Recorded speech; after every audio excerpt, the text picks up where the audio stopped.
Hello everyone, welcome back to another episode of our Let's Play for Satisfactory. This is part, what is it, 15 of our Let's Plays series so far? So we are going to get right into today. As per usual, past streams can be found on YouTube at Dippy1212, behind the scenes when I go live, notifications on Twitter or X nowadays at Dippy1212TV, and in our Discord, the Divination Station. If you are catching this later on the YouTube side, do feel free to drop a like or a comment. I know a lot of you that have been watching these episodes have not subscribed yet, so do feel free to subscribe over there to catch all my past streams and keep up to date with the series. Other than that, everybody on the Twitch side, welcome in. We are going to get right into today, talk about our task list over here on the side. I know last time we talked about finishing up our heavy modular frame factory, which is on over here, nice and beautiful like. Captain Honor resubscribed for 3 months at tier 1. Thank you for the resub.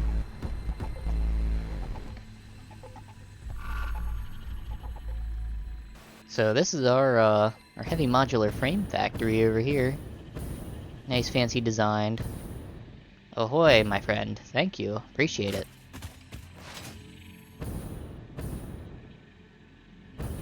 So we're gonna go in and have a little look-see around today. I did not, however, design my world highway transport yet.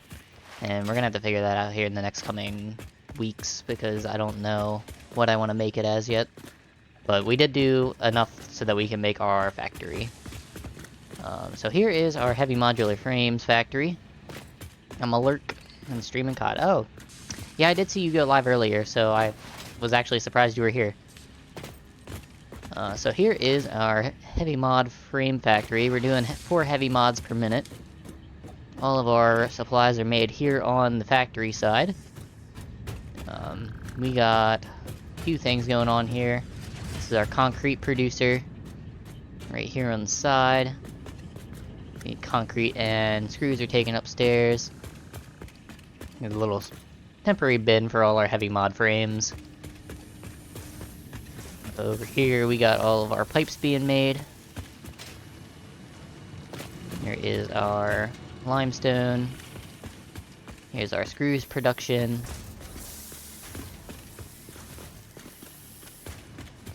And if we go over here, we have our forges, making all of our steel production. Got our factory power switch, and then our refineries for iron are in here. A few little back hallways just for support and maintenance down this way. Then we'll go look upstairs. Everything upstairs. Nice little gallery view of the refineries from this side.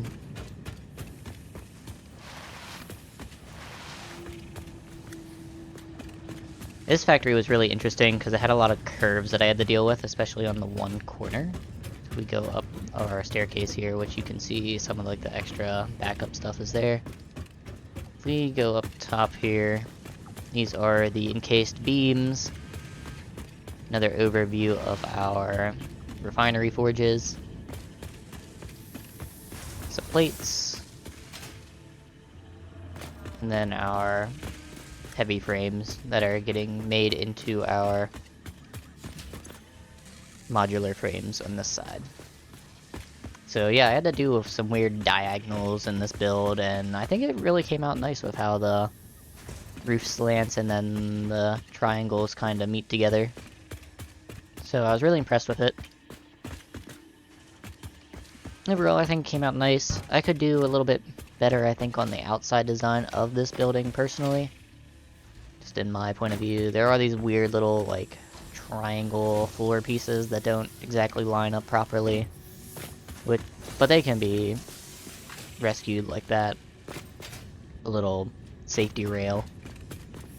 But I mean, overall, I think it came out nice. And I like what it looks like, so. I might add a few more little details here, a little paint on the ground, stuff like that. Everything else looks nice, so I'm happy with it.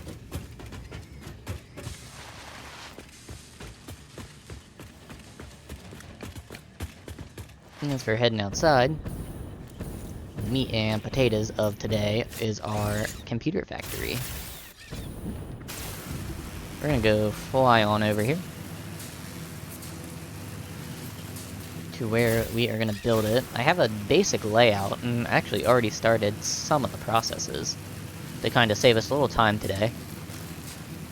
I know usually I like to show everything, but since I didn't build our world highway yet, I kind of improvised a direct line to the plastic and rubber factory for our computers and chips and all that stuff, so we'll see that over here once we get over there. Nice fast train line should keep everything going back and forth, so that is what we have over here.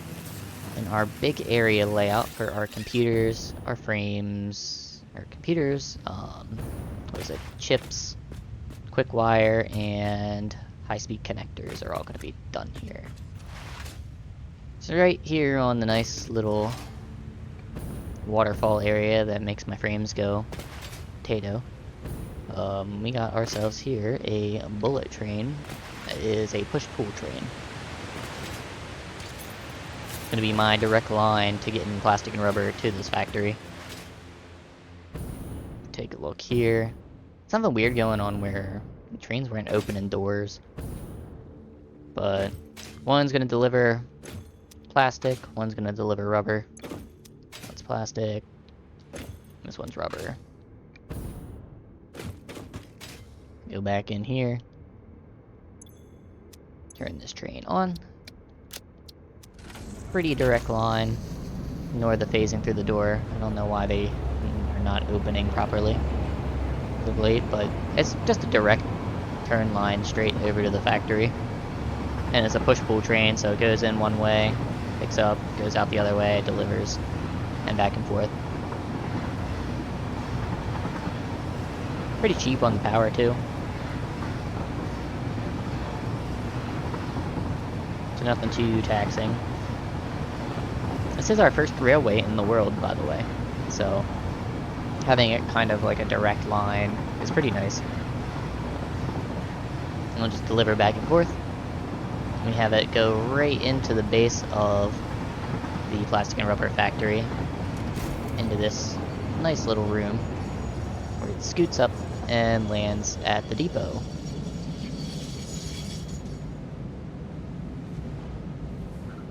And we stop right at the tip.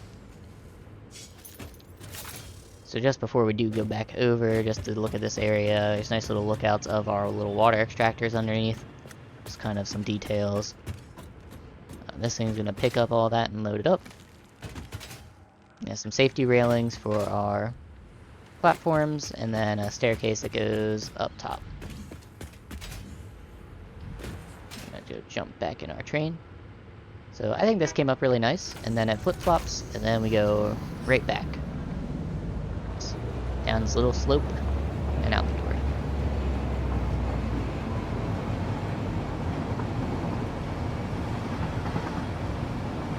And it's pretty much as simple as that. Just pick up, drop off, and vice versa.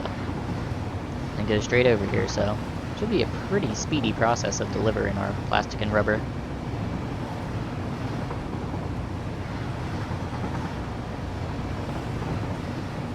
As for the throughput wise, I'm pretty sure we have enough to do what we need to do.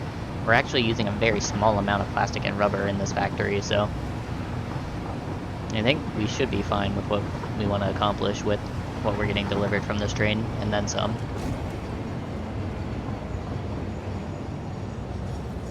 Through the door.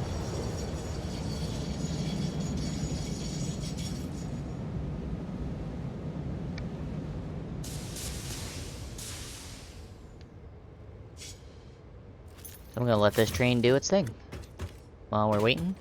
A nice thing about train depots is best to put a kind of guard right after it, a little like storage box to catch everything, because this does stop outputting while it's loading up items and while it's unloading items. So you'll see that whenever there's like stuff in it, and it's loading, it stops so that it can unload the train into the box.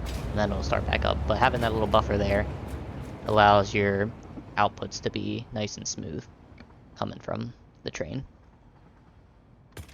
So we got our plastic, we got our rubber. Let's talk about what we need today for this build. Head back over here. This is a rather large factory, and I wasn't sure how big we really need this factory at the moment. But for what we're doing right now, we should be fine. As for detailing and stuff, I kind of just have a rough layout.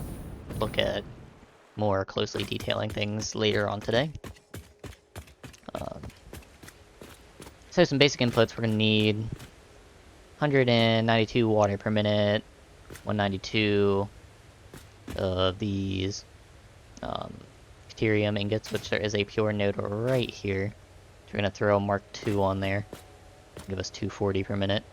We only need 94 ingots per minute out of it, and a total of 468 wire. And then that's going to be all split up into these several things to give us all of this stuff.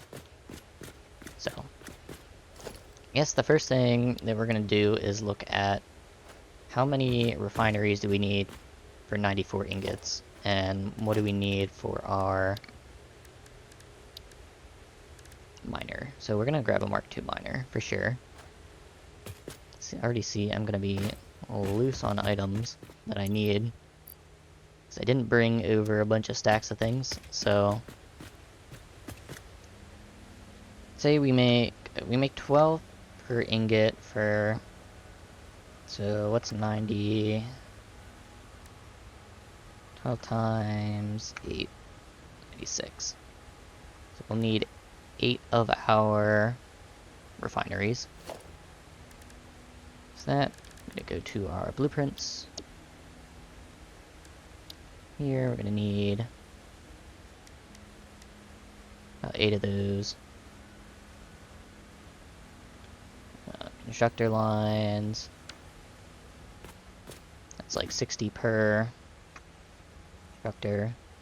Probably need 8 of those as well. So that would be 2 of these. Which, actually, I don't know if I'm going to use that build exactly. Because I think they're going to need to line up directly across. So we're going to need 8 of these guys. And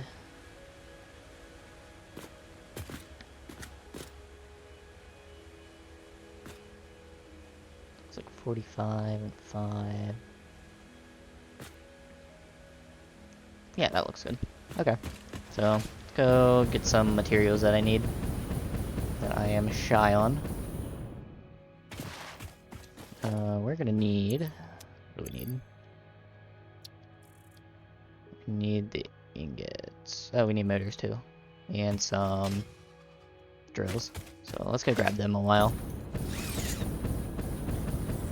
So once this factory is done, we'll be pretty much ready for the next tier level. I know there's some more things that I need to unlock still on this tier, I think 5 and 6, but we're pretty much at the end of it. So a lot of more infrastructure stuff that I need to put in the world, such as our world highway and kind of getting that all together, and then kind of like getting our stuff all in one area. Since we have all these small factories that are doing everything that we need for them to do, we just need to get all that stuff collected from the small factories and then taken somewhere else so that we can use those resources instead of me running around all over the place trying to find what I need. Get that. Just gonna delete this. So then we need industrial beams. Need my beams. I think too, with this computer factory, since it's so big, I'm gonna move our little fuel area that I've been using here over there, just so we can have that water pool usable for other factories.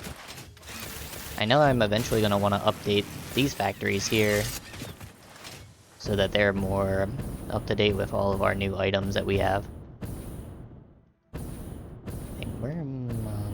I think it's over this way. Yeah.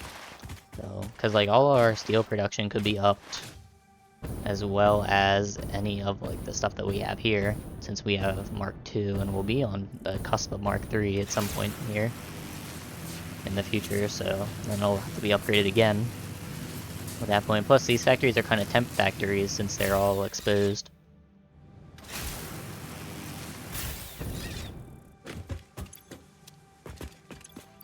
Grab a stack of that. And grab 2 stacks.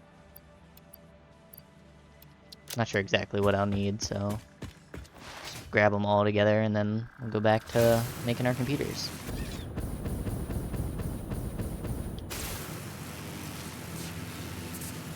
I don't know, I really like building computers in this spot. It's just a really good place just because of that Caterium node. I know there's a Caterium node over there too that's pure as well that I could have used for computers.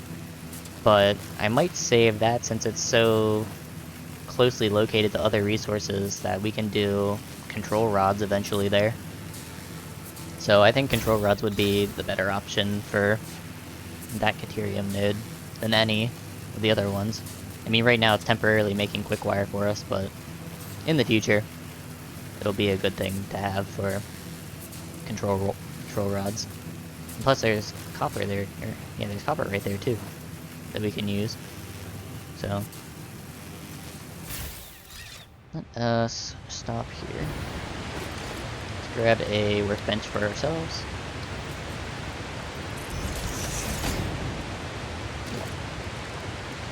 And need these two. And we'll make some portable miners. Let me drop off this. So let me grab 2 of these.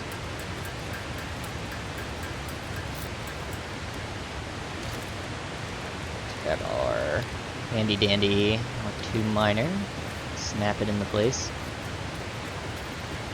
You're gonna be right there. Just need to find the snap.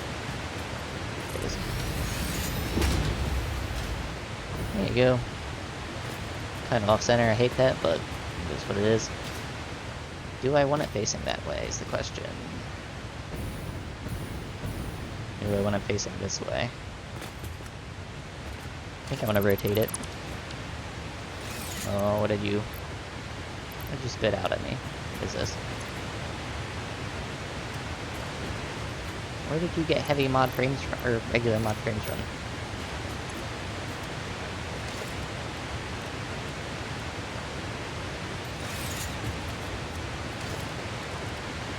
Just like made those because I definitely didn't have them on me.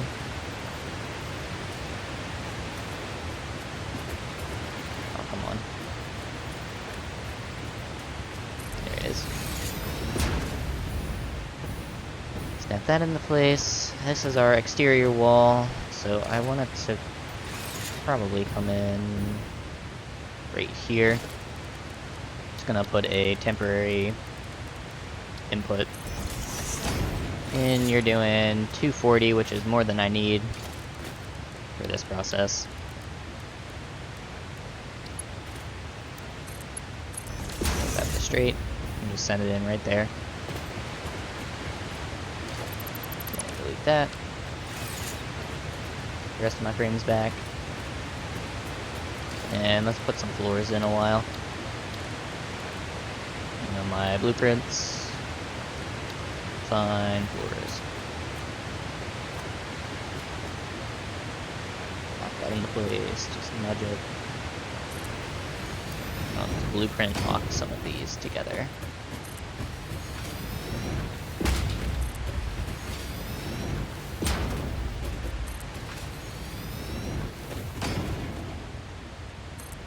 I'll have to cut into there at some point, but this is fine for now. We need to put our water extractors underground. Because for some reason this isn't too shallow to put water extractors. Which, I mean, I'm not complaining or anything like that, so.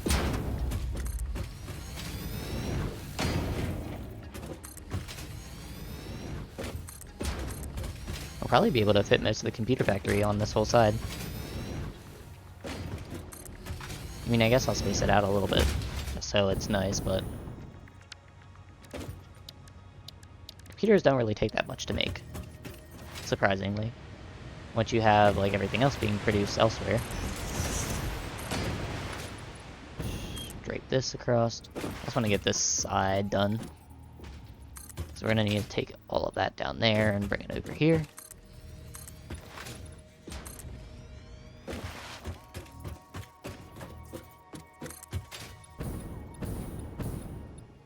Oh, what don't you like? Oh. Out of plates. That's fine. Let's grab our custom blueprint for our change refineries, and we need 8 of these. So unblueprint lock that. Let's run over here. I want to give a little space from this wall. If I may. Snap that. Nudge it. Nudge it one more. As we can. And that should be good enough space. I might push it up, actually. To that lip right there. Just because I want enough space to have our belts above the pipeline that's running through here. And so that they don't interact with each other. Put that right there. Let's snap this guy into line. 6 and number 9.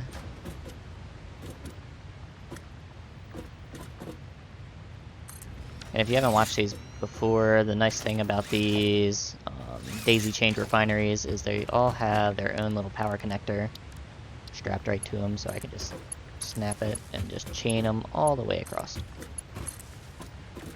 Now this one on the end, however, is going to need to disappear. So I need to make sure I grab that, grab this guy, and despawn it. So we're making pure Caterium in these.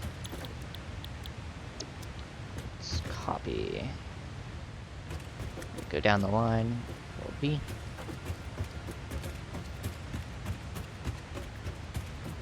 Paste all of them together.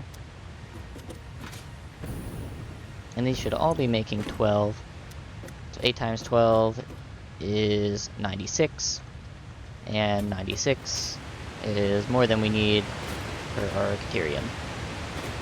So we need a total of 468 quick wire. We'll definitely be making that, and then some. So we are going to go ahead and just put these out right from the machines. So let me grab our constructors. I want to line them up as close as I can to these guys.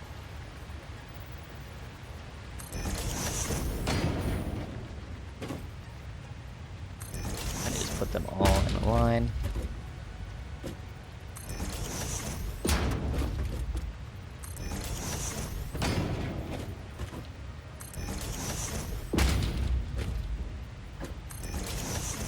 Quickwire is basically the heart of the computer factory.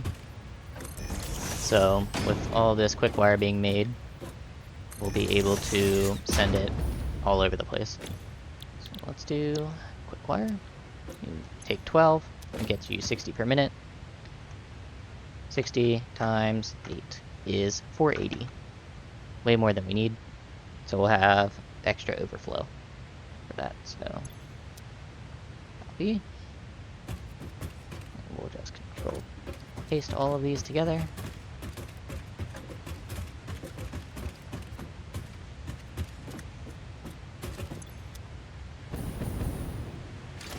Mark 1 belts can take these right out.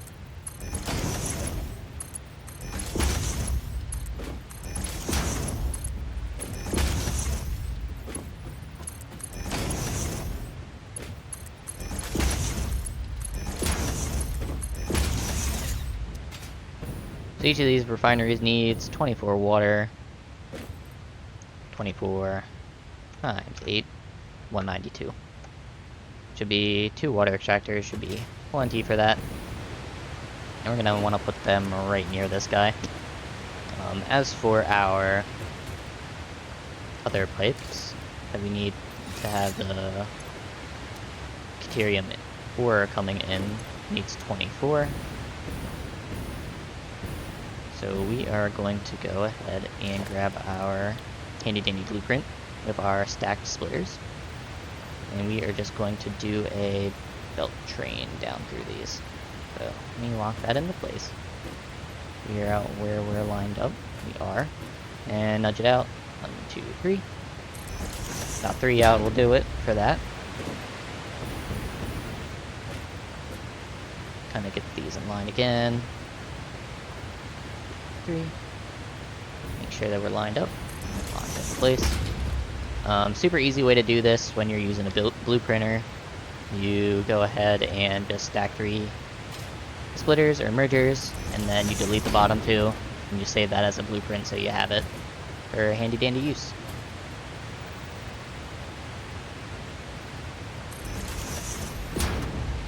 Three out is pretty much the minimum for these guys to make it work with the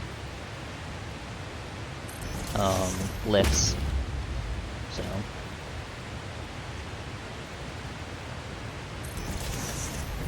without having to, I guess, make merger belts. That's the word you want to use for it.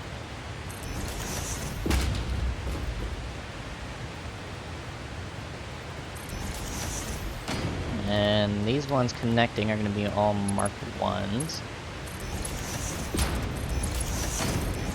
Oops. It's not supposed to go under there. Go on top.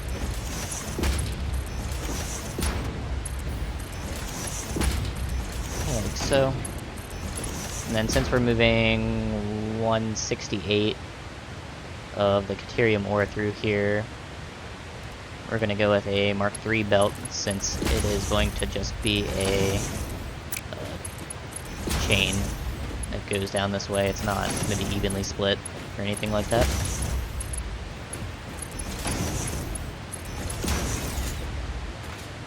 So all that'll go into there. This is going to back up because it's making 240 per minute. Grab a Mark III. Right out there, and then connect it up with our belt like that. It was nice and smooth into there. Next thing we need is our water. So let me grab our pipe swatch. We use for that. Right click it. It's already set the pipes right now, so that's good. That's what we need. I like to line my pipes up right underneath the splitter, just so it stays nice and even.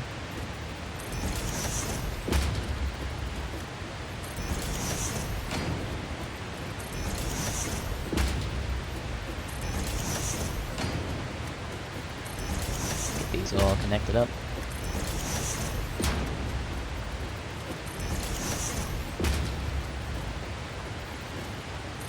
There we go. Your last one. We're not using more than 300 water in this, so we'll just all connect like so with Mark I pipes. And I do like the color code my pipes, it just helps me kind of keep track of everything. Water's probably the only thing that we're using these pipes for in this build. Like I said, I think I'm going to move our biofuel over here as well, since this is such a big factory building. That's not what I want. So, I mean, now color that our green color, but I like this blue. It looks nice for the water.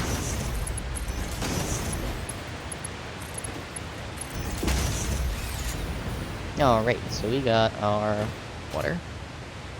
Now we need to get our water extractors, which we will probably put over here. Best way to do this would most likely make a platform there. and bring this down onto it. So let's stretch this out like so. Probably to the edge. And we'll come down straight down. It's locked in place. Scooch it back. It's pretty straight to me.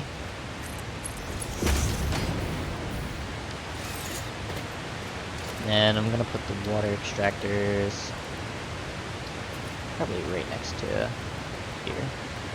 Kind of line it up. It's kind of a guess because there's no like grid snap for these guys, unfortunately. So kind of guesstimate where you want it. Slap that there. Slap one right next to it. So once you have one down, you can get the other down. I'm gonna delete these guys out of the way. Just so it can sit nicely in there together. I'm gonna look at how tight we are on the side. Not very tight. And I know these guys aren't necessarily even, so I'm gonna delete another row like this. Just to kind of make that look a little nicer. Drag that along there. Let's connect these guys up. That. That. Get our Mark 1 pipes.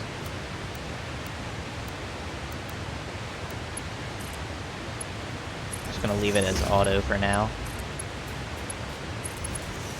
Sometimes I use the horizontal vertical one a lot, and then sometimes the noodle as well, but automatic does fine with what you need.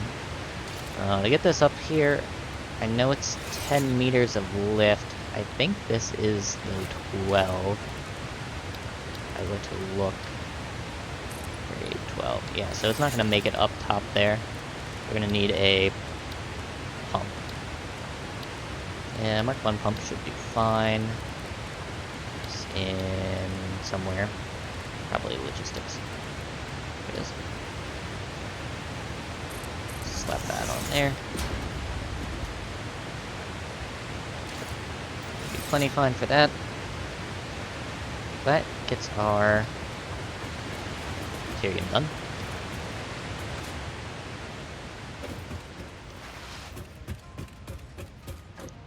So now here's the thing. We have 480 per minute coming off of this. That's enough for our Mark IV belts to send it all on one belt. But would it be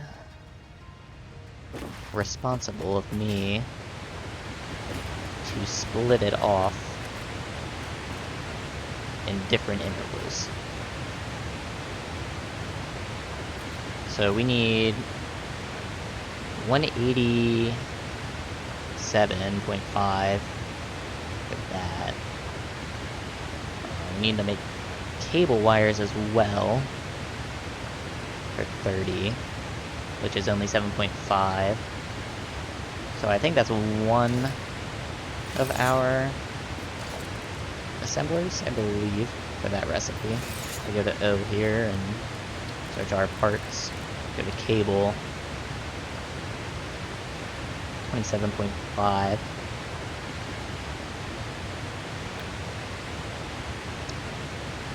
Why is that marked as making 30? Because that's not right.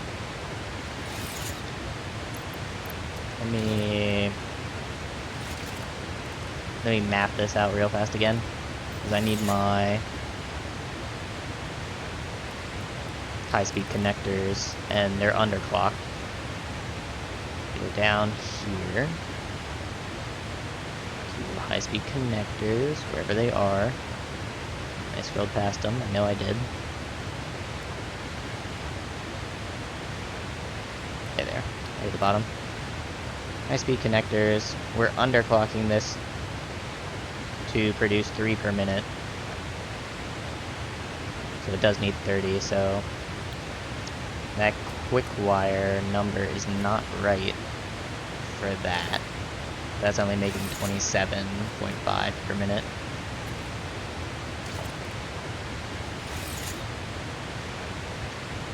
So I go back to O for 1 second. Cable, go to here. We increase this to 30. It's not gonna let me look at it.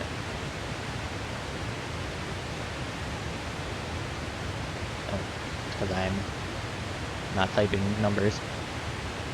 You know. 5.5 and 8.6, so that's an irrelevant number. Is what it is, so it is 1 regardless. That being said, 187.5, and we're making 60 per minute, 60, 120, 180. So you know, it would still need a little more and then overflow. So I could split 4 off and send it to computer chips. And then split the rest off to go to that. So I might do that. So I might split it 2 and 2. And I think that'll work our stuff better. So let's go ahead. Let me finish filling this in real fast.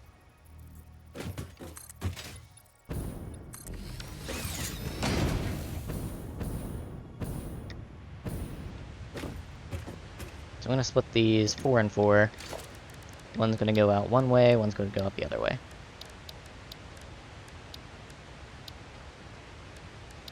Let's go... Splitters, mergers. Merge 4, split 4. I want to merge, and I want them to go... I want to go straight out here, I think.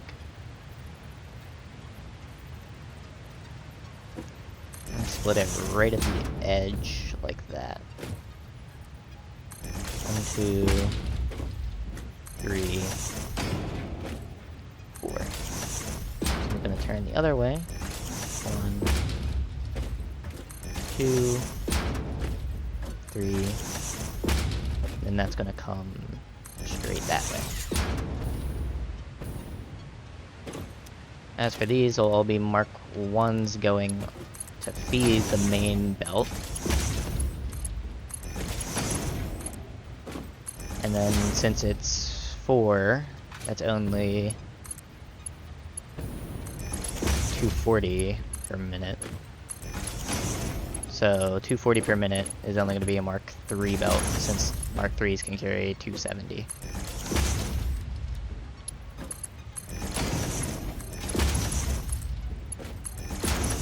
Same thing here. Let's go that way.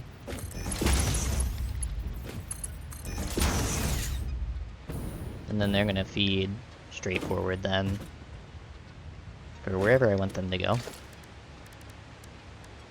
Probably going to put a temporary wall. One there for that guy. Just going to go over here. One here for this guy.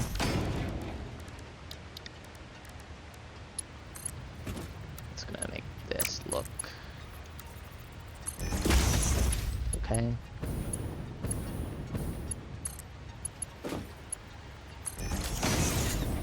gonna go like that. And that should be fine because the room is gonna be 1 bigger on each side.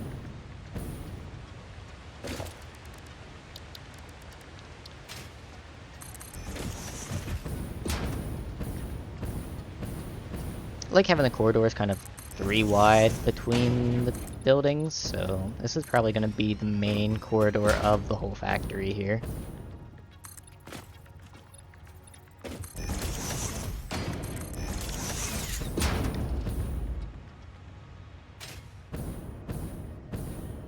So we're going to want to do our chips and stuff over on this side.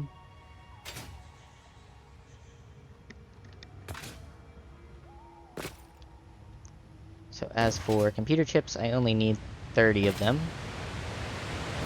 We're going to be making 43.75, which is another silly number. So That being said, I think it is the custom recipe for computer chips. If I look here, I did this math like maybe 2 weeks ago, so forgive me. And that one, we're doing this one recipe. So 8.75 per minute is what we're using.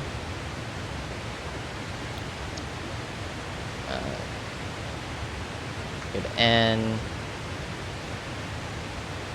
43.75 divided by, so 8, 4, 5. Yeah, so 5 constructors for that, or 5 assemblers for that.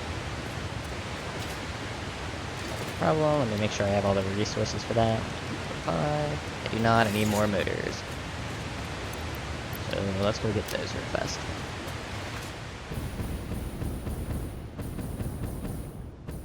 Need to get more of those, what are they called? The purple orb things. I need some more of those warp things to connect to all my items so that I have a pocket dimension for them. Which there are some extras actually laying around, but so when they had an update last, they reset all of the collectible pickups. Of at least like the orbs, the spheres. And those things, I don't want to take them because it's kind of cheating in the sense that they've reset, so I have everything unlocked but don't have, like, those are just extras. So it feels like it's cheating to use them. Where are my motors? My motors are down here.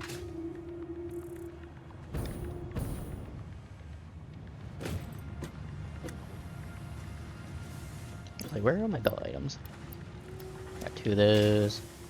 I'm gonna grab some more of our heavy plates too. While I'm at it, 'cause I know I'll need them. I don't think I'll need any more frames though, so we'll be fine on that end. The only other thing I want to grab is some extra heavy frames. Let's go over here. Or not heavy frames, plates. That's what I need. Get some plates, and then we'll be ready.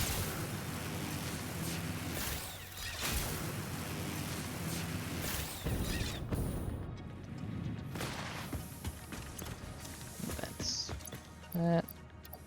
Got 2 stacks of those, should be fine. We can go back, build our assemblers. So surprisingly, I don't have any blueprints for assembler stacks or anything like that, so fortunately, that is not what we're doing for these. I saw a really cool design that somebody did for assemblers, that they had them up on like a podium stack. And I thought that was really cool, so I'm wondering if maybe I could redesign that somehow. Being said, this is pulling the plastic from all the way over there and bringing it all the way over here. So let's grab ourselves, I want the big frames, this guy here. And I think I want 2. So this is our ground base.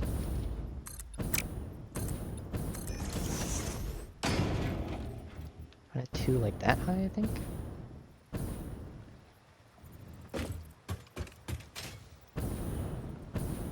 Let me see what a assembler looks like on this.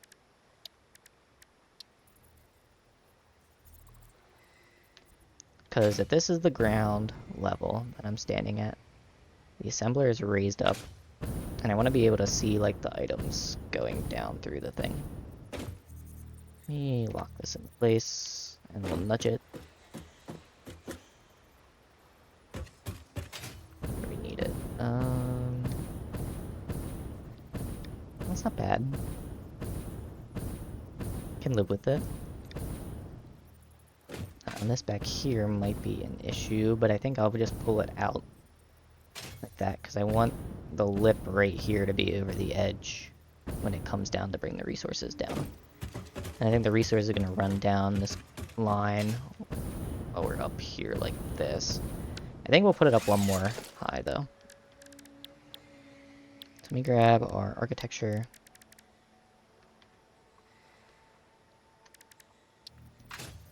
Grab it like that. And then we'll put this up here again. Production. Lock that in place. Laying down here. Oh, scooch it back one. I think something like that. Looks pretty cool. So then how high up are these? It's kind of in line with how high these are.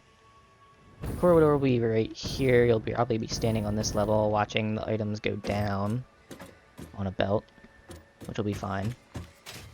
So then we'll build 5 of those. Hopefully I have the steel for it on me. Oh yeah, we're fine. 3, 4, 5. Go up 2 like this. It's an extra.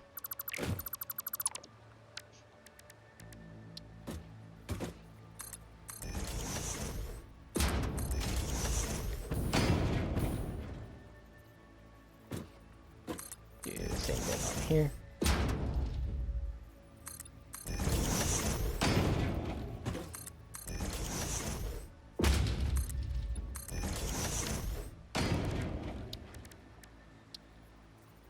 And let's snap these into place. That one's lined up. It's not gonna like me unless I'm landed to set these guys.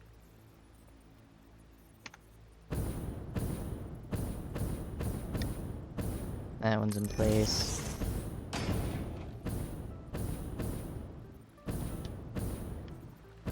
Yep, gotta land.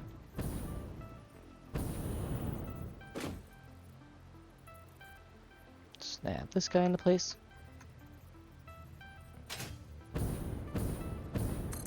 It's weird how it kind of does look off when you're trying to place them, but it actually is right. It's just the weird angle of the thing. Like it looks like that's hanging over, but it's not. Alright, we need our Caterium circuit boards, which alternate recipe. A lot of alternate recipes in the builds lately that I've been building, too, but I mean, they're just better recipes overall. So, getting hard drives is really easy. Especially kind of this early mid-game stage that you're at. So we have those up on a podium. And they're making 8.5 per minute. So they're all gonna just come down to the bottom. Give or take, they're gonna feed into a merger. And all go that way. So I'm gonna have to delete that guy, replace him back down again. So that it actually connects. And then when the floor's up here, you're just gonna see these guys going down, and they're gonna be disappearing underneath the floor. So it'll be a cool visual to see. We'll just continue this down, like so.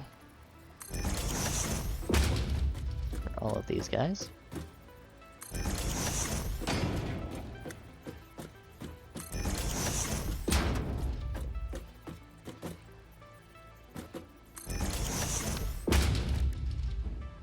And there's all going to be a Mark 1 belt still.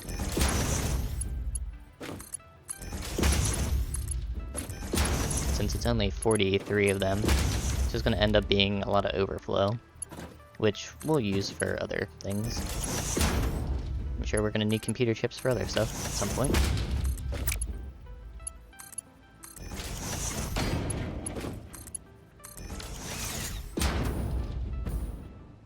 then that is going out that way.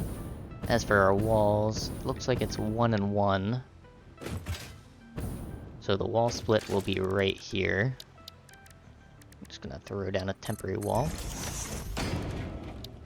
Send these going out this way.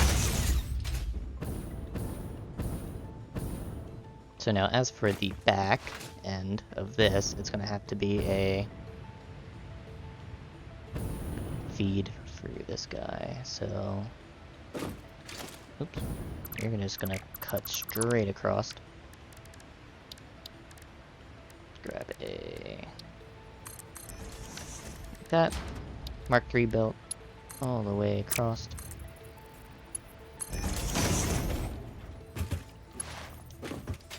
And then you're gonna go around the back and feed upwards. So...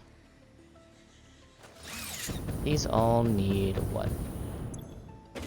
37.5. So all be a Mark 1s going in. I'm gonna leave it a Mark 3 on the belt because these are all gonna overflow. But I need to start these on the bottom here.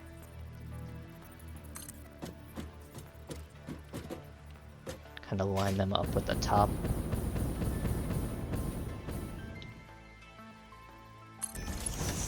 Right there. That, I can't tell if that lined up or not. Did not. Okay. Go down one more with it.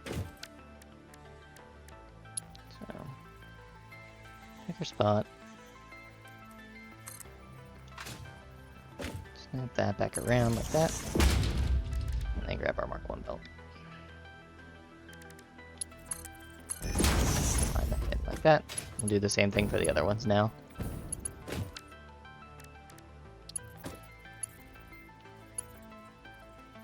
The reason I'm doing it like this is because I don't want our stuff clipping through.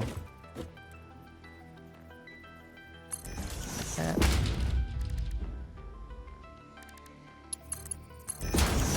Next one.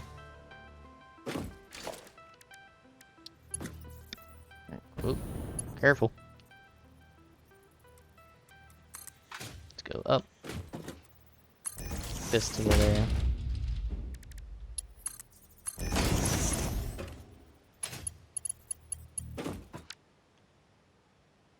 Here's the thing though, I'm probably gonna have to move the splitters back a little bit as well. Which isn't the end of the world.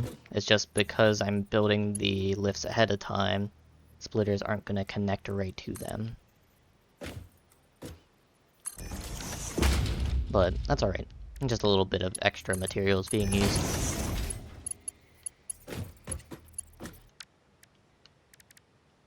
Let's grab this guy. Make sure he's facing that way. Like that. And then snap it together. Once all 5 of those lined up, we are going to send the splitters down this way, but I'm going to put a smart splitter right on the very end of this guy. Like that. I want to make sure that it's kind of lined up with a exit hole, so there's going to be another hole probably here. Really fine. I was going to put one kind of in the middle, but this works as well. Hey, Rox. What's up? I don't know if I butchered your name correctly or not, so... welcome in. Appreciate it. We're doing a computer factory right now. And it has a bunch of other pieces to it, like Quickwire and all the other stuff. It's just one mega factory, kind of, for electronics right now, if we're importing our plastics for this as well. But welcome in. Hope you enjoy the stay.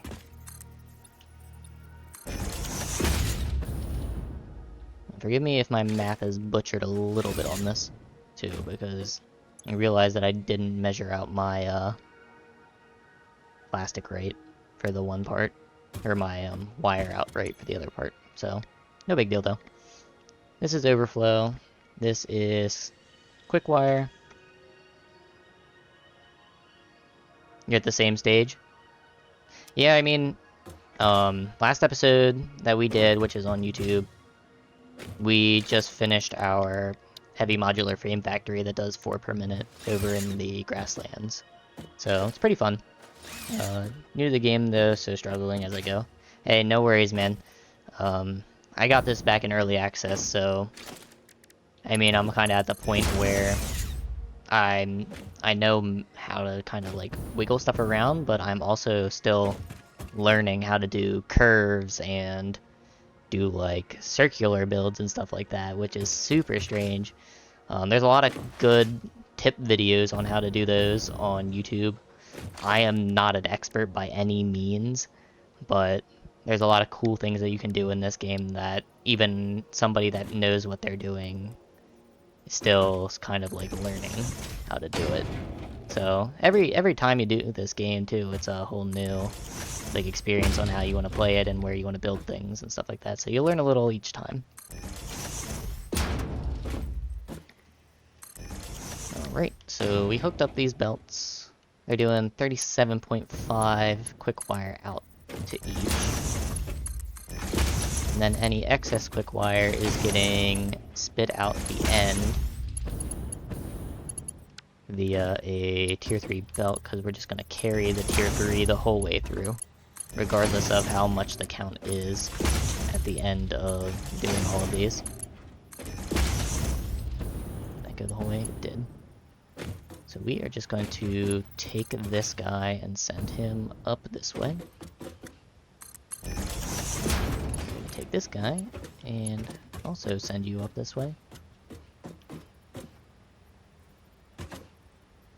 Just a helpful tip to know that when you're lining up belts and you want to snap them, it's always 2 spaces back to make a perfect curve.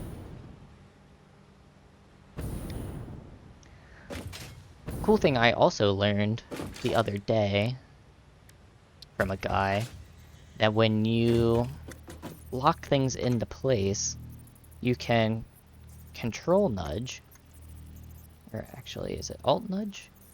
What is it? Shift? There's a way to do partial nudges. How did he do it? I thought he said it was control. Maybe I can't recreate it. There's a way to do partial nudges as well, but I don't know how he did it. He said in the video, but I can't remember.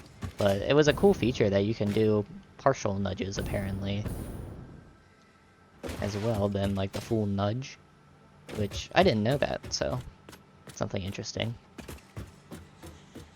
Alright. So next thing we need to line up. I think it was Kibitz that did that, but I don't remember what button he used. So next thing we need to do is line up this plastic. That's what I thought he did too, but maybe I'm just not making sense. So like, if I lock it, hold Alt, and nudge it, that's a full nudge. Hold Control and nudge it. Oh, there it is. Control is a partial nudge. So, yeah, it does a half nudge. That's cool. So it is Control, is the button for it. Alright, let us put our plastic to work.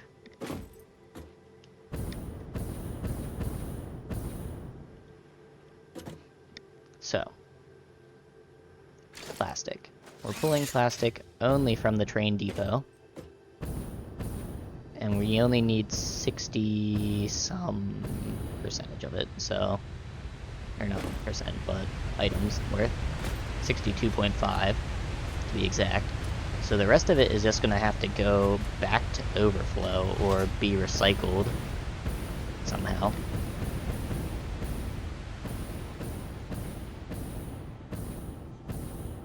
So we could do a loop, actually, and kind of just flood the system. And I think we'll do that, actually. So let us get our... We're gonna have to do a stacked smart splitter. I need to put it about there.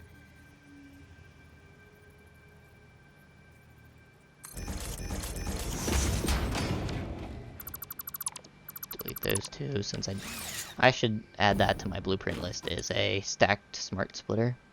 Because I have the stacked merger and a stacked splitter, but I don't have a smart splitter stacked. So what we're gonna do is set this to none. We're gonna set rate output to plastic.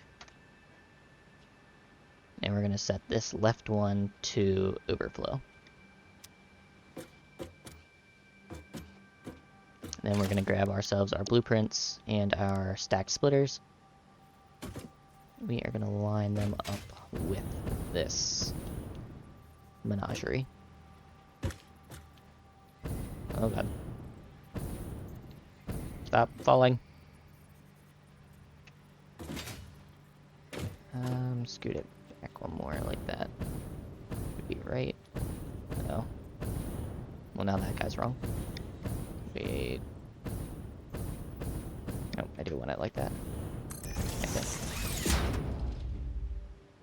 Let's see here. If I grab a... No, that's gonna clip through. And I don't want that. So it does need to be out one more. Blueprints, our stack splitter. Rotate. Line him up with that guy. And shove it that way one. And I want to make sure that this is in line with that, which it is. Do that. And then I need to fix this guy.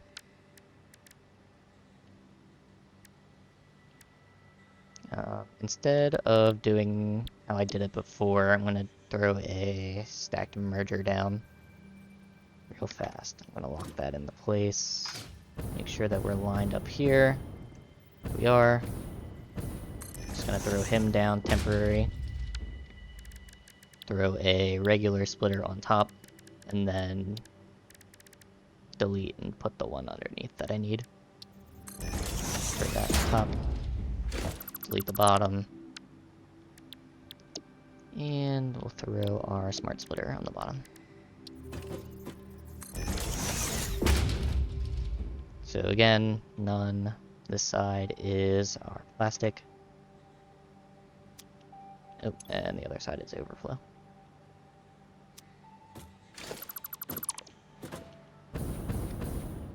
Alright, so we need to finish the last two, or three. These, get our splitters out.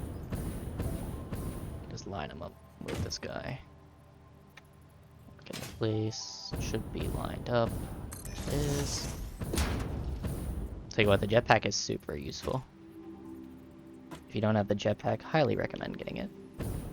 And using biofuel as your use of biofuel. This needs to be scooted that way. And then our last one is going to be here. I'm gonna lock that into place like that. Need the jetpack to build a biofuel setup. Biofuel setup's really easy. I recommend though, if you do use the biofuel, make sure you grab one of those summer sloop shards to multiply how much of the biofuel you're making. So multiply first the biomass, and then when you're making the biofuel, multiply that as well. So it quadruples the output. Then you'll have a ton of like residual fuel left over. And it's not something that needs to run every now all the time either. It can be something that only runs a little bit. A really cool thing that we did a few episodes ago actually was our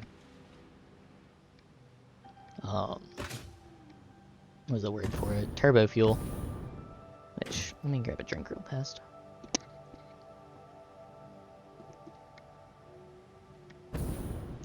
So we build a turbo fuel factory that does over 1,000 turbo fuel per minute. I think it's like 1,125 per minute.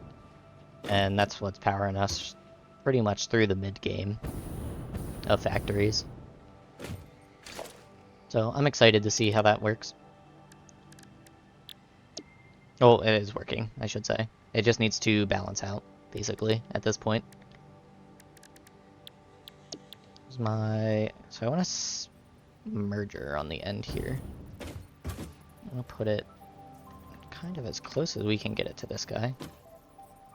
Right there. Plastic is gonna be coming up through here. 62.5, I need a Mark II belt. I'm gonna feed this output through.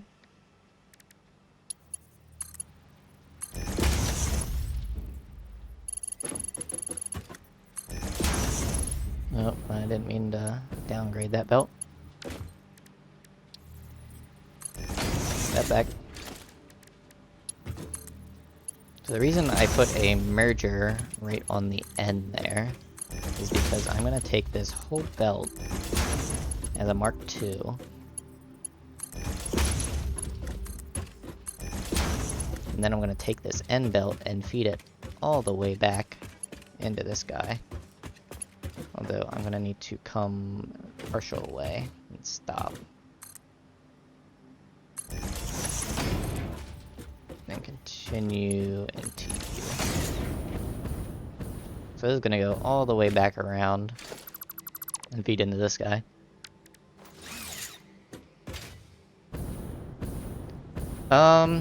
It's a bit of both actually. Oh, I see you're on a advertisement break. That makes sense. I'll wait till you come back.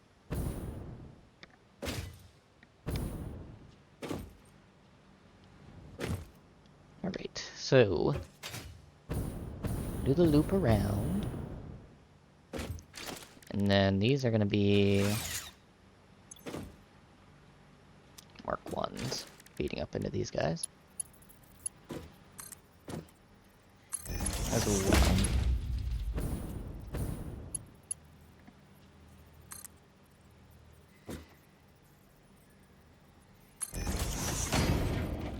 Looks right to me. Oh, okay. So, I do a bit of both. Some are mega factories, some are modulars. Some of the earlier ones that I did were modular builds, and some of the most recent ones have been mega factories. As you get into the later game, your factories keep getting bigger and bigger, but sometimes people like to do factories all in one area versus factories all over the map. It really just depends on your playstyle and how you like to do things. If your computer doesn't support like a whole bunch of things moving at once, you might want to do modular builds rather than having everything in one area.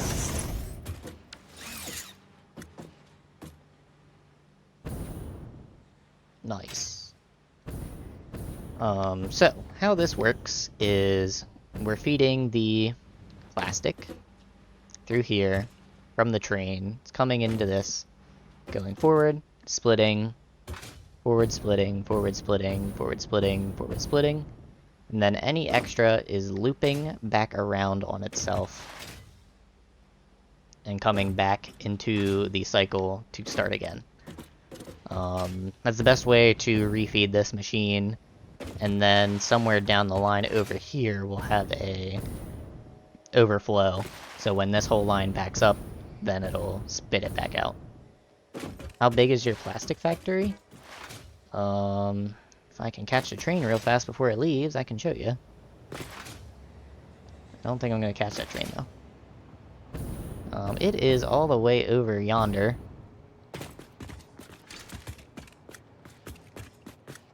And it's making... I think it's making like 600 or 700 rubber and plastic per minute. Or one's like 500 and the other is like 700. I can't remember exactly, but it's pretty big. We'll wait for the train to come back and then I'll walk back over there.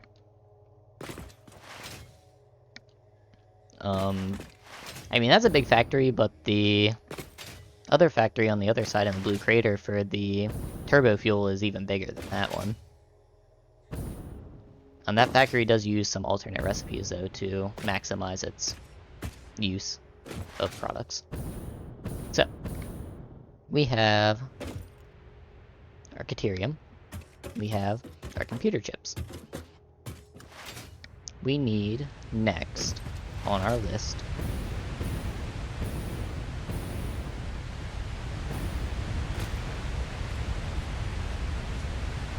the computers, and we need wire, which shouldn't be a problem.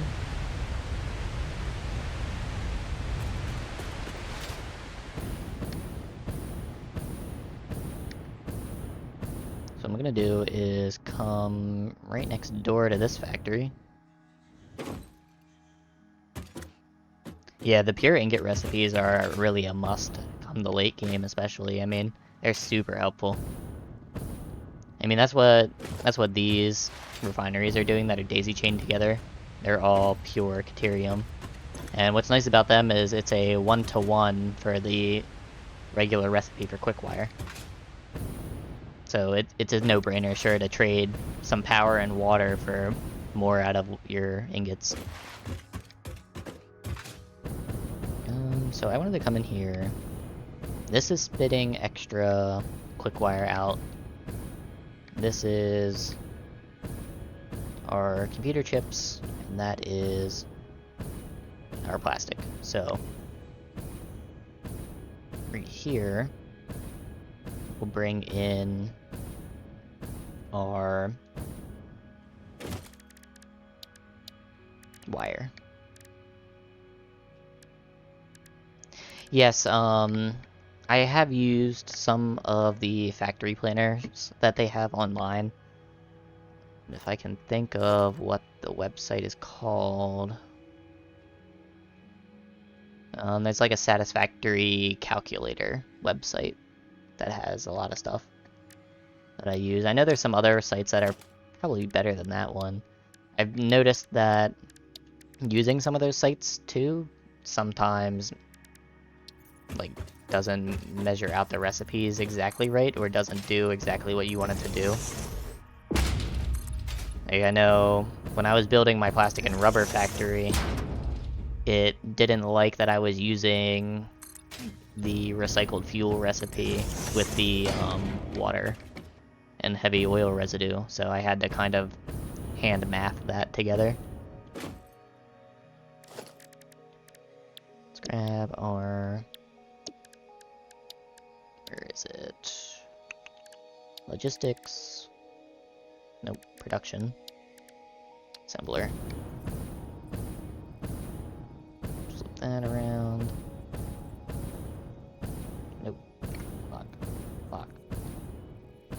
Land over here.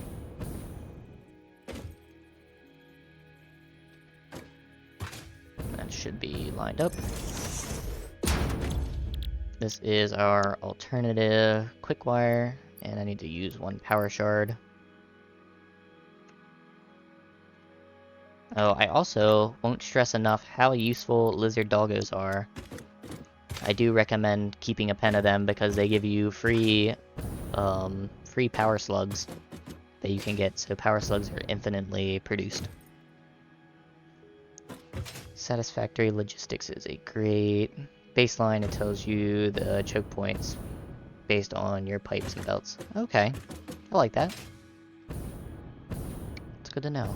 I'll have to look into that website. Alright, so this is 30 per minute. 8 something Quickwire. How much Quickwire am I using on these guys? 37.5 times 5 is 187.5. 60 times 4. 240.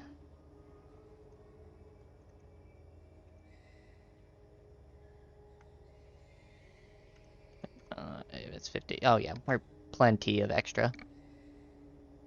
Not a problem at all. So this guy is coming in here and is spitting out everything extra that we need. This wall is gonna be right there. Has a room split. One's taking plastic, one's taking rubber in. This guy is going to spit out the rest of its Caterium that way. And I am going to grab our handy dandy Mark 1 belt, because that's all we need. Coming up the backside of this guy.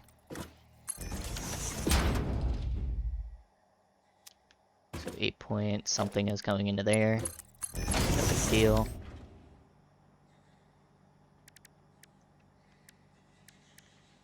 It's going to be a smart splitter. That guy. I'm going to have to actually reset this. So, grab our Mark 1, just so it snaps correctly. I don't like that that clips like that. Here's what we're going to do. I'm going to take that out. I'm going to go and throw a wall splitter like that together. We're going to take that Mark III belt that we had on here and line that up like that. And then a cool trick to hide your belt when you have only one side in use is to go ahead and grab a pillar and just kind of slip it right into there. And that'll hide that hole, and then we'll do something similar for the other parts. But just a nifty trick that you can use. You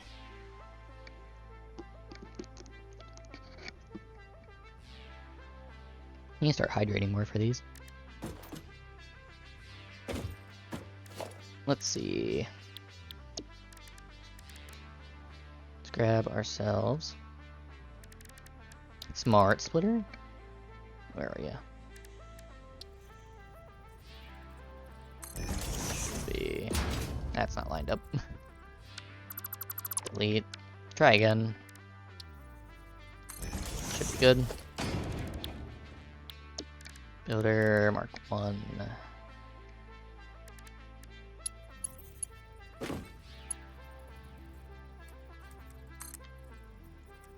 And line this up about there. Should be right. Mark 1 in there. Mark 1 in there. Splitter is facing this way. This is our overflow. This is our quick wire. And this guy is feeding down that way with the rest of it. It's feeding that way with that. Plastic coming in on a Mark II belt, so we're going to feed that in on a Mark II belt that way, and we're going to do kind of the same thing with the rubber that's coming in on this line that we did over here. We're just going to kind of let it overflow and loop back on itself. So let's grab another stackable splitter. We'll grab a stacked merger actually for this right now. Kind of line it up with the rest of them that we did before. Scoot that forward. Doesn't matter which way that one's facing because it's only going to be there temporary. Because I need to place a temporary one on top. And then delete that one and put a smart splitter on the bottom.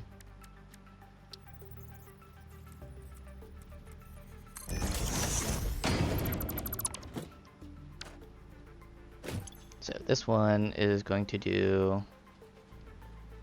none, overflow, and rubber on this side, like that.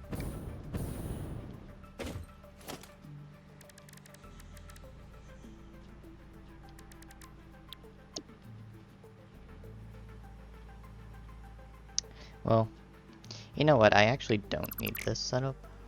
I am using rubber somewhere else, too. So, really, that line is going to be on the outside here. Coming in doesn't really matter. So I'm just going to put a race splitter here instead, actually. Lined up with our belt. Should be over one like that. And this is using 5 rubber per minute, so that's really nothing. It's a Mark 1 belt. It'll be filled within a minute, probably.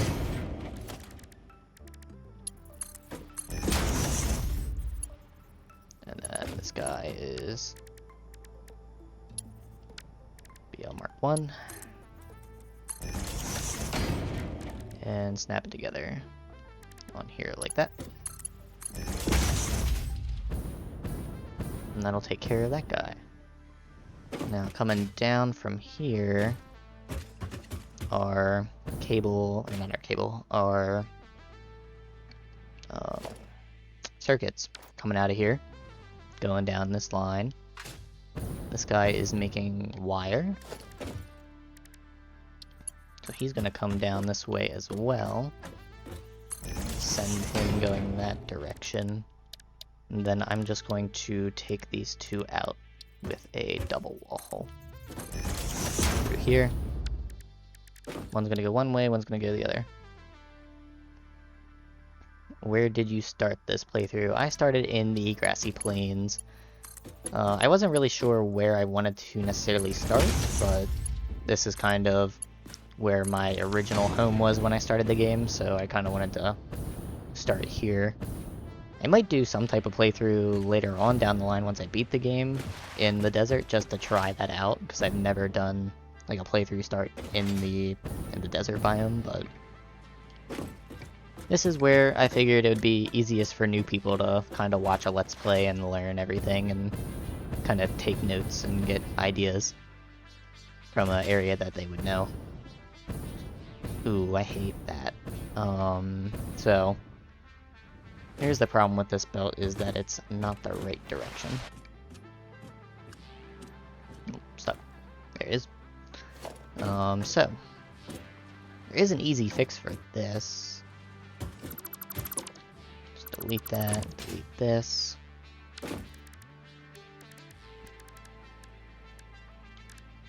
Go ahead and this. Well, I could have done that easy fix, but actually I'm not going to be able to, so I'm just going to actually send this straight down like that. But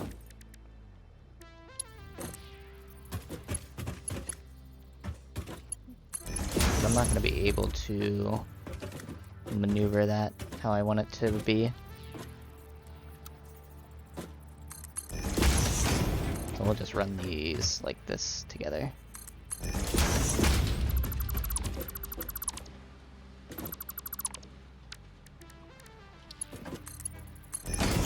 There.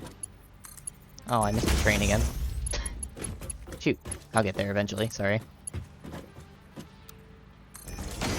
We'll just do it like that instead, just so you can see the product coming down that way.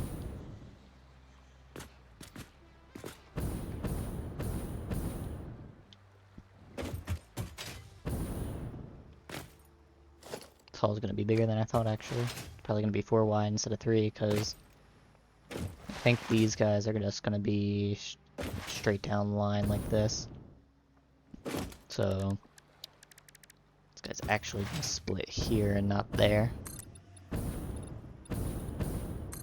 Which doesn't really matter either way, it's just planning wise for the future. I do have a YouTube as well, it's under the same name, that's where all of my past streams are, so you can find this whole series up there. Yesterday was when part 14 went out for the second part of the Heavy Mod Frames factory. Alright, so chips, wire, remainder of the Caterium, And then that's Caterium over there that I need. Ux, thank you for the follow. I do appreciate it. I also do other things other than Satisfactory as well. New Sea of Thieves. I just completed my first time playing Fallout New Vegas, which was interesting as well.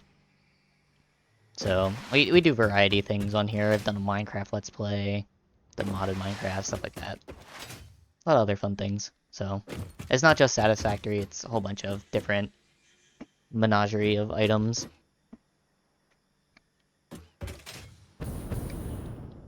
Alright, so, Mark 2, Mark 1. We need next... I think it's just our... builders things, or whatever. Yeah, so... all that's left is our... big manufacturers now. As we play Sims, Star Citizen... Okay.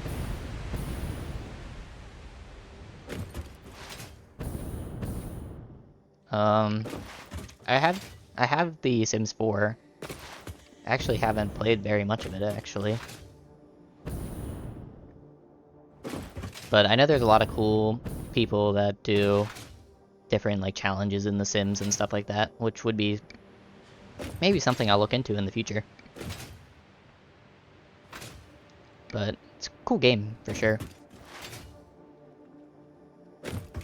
I like a lot of narrative-driven games, though, as well, to these kind of strategy builder games that you have to keep numbers and stuff like that. So I'm a little mix of both worlds. Okay, so I need manufacturers, and I need more platforms. So let's grab our blueprint foundation.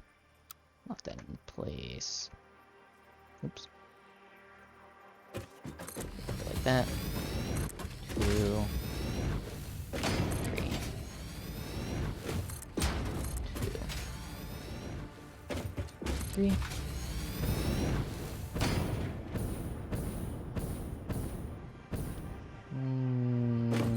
Hold off on building the rest of this though. I think this is as far as I really need to go with this for right now.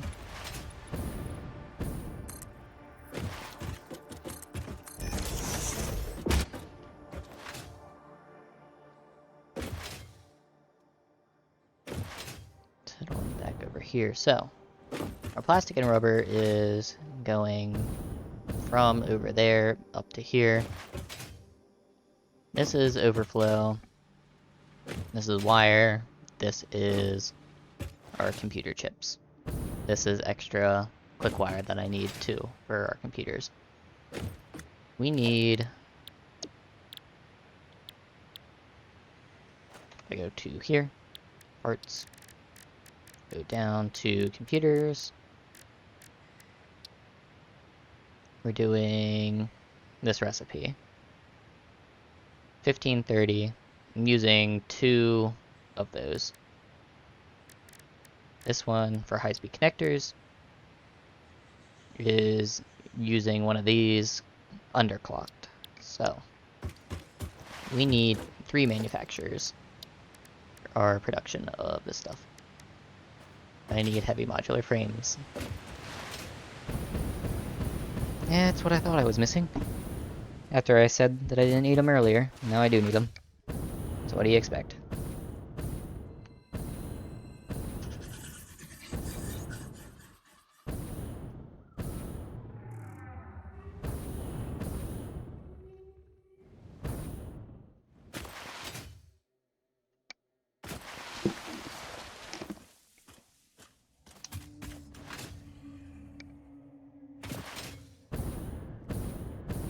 Just to show you, factory builds and then modular builds as well. Which is kind of cool that these two kind of feed into each other. Which I do want to clean it up in the one big factory, but they're all kind of modular in their own sense. It's just some are more like actual like cookie cutter ones. How much am I producing per hour is 47... around 47,000. It varies right now because the turbo fuel has not balanced out yet.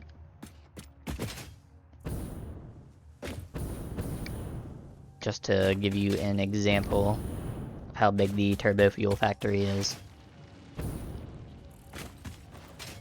If I can get over there.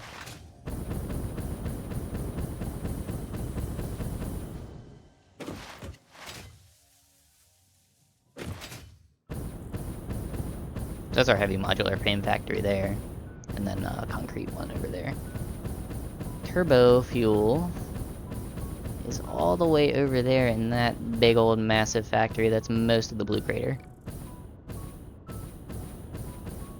You can see that far out.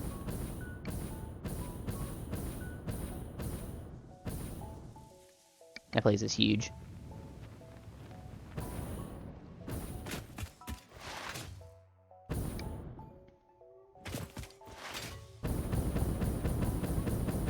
It's probably the biggest factory on this world right now. Is the turbo fuel factory. Which the plastic and rubber is a close second.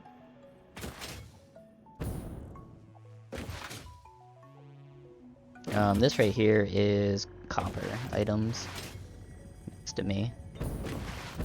And then down here is like reinforced plates, rotors, and the modular frames. What I need. And these modular frames actually feed the elevator part over by the steel plant over there. But the heavy modular frame factory makes its own rotors, or own modular frames for that factory, so it's independent from the original one that I'm producing.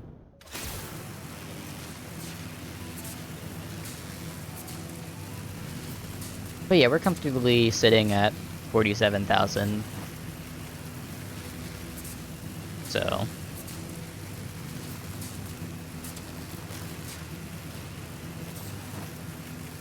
you have plenty of power to use. You could easily get there too with fuel, but I wanted to do something new with turbo fuel, so I've never done a turbo fuel build before, so I was interested to try something different.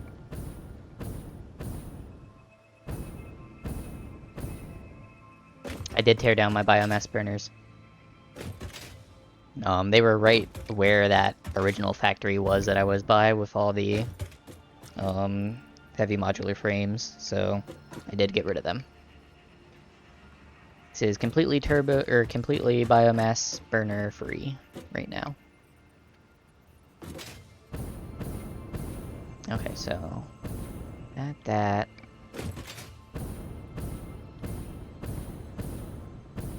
I want to fit all three of these in one area.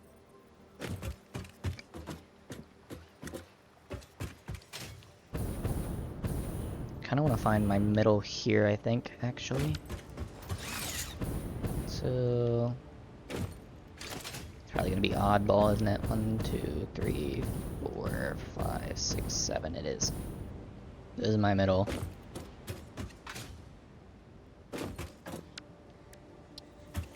Let's go about here with this guy. Find how far back I want him. I want him to go.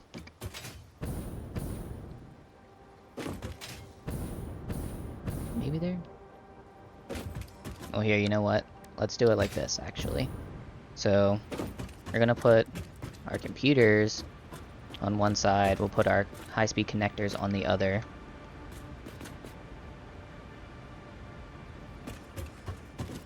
Oh, don't maximum nudge me. This is also mod-free. So, I know there are mods to like keep it daylight and stuff that some people do, but I just didn't want to really download any mods. Just want to experience the game how it is. Kind of just accept it. Okay, so 1,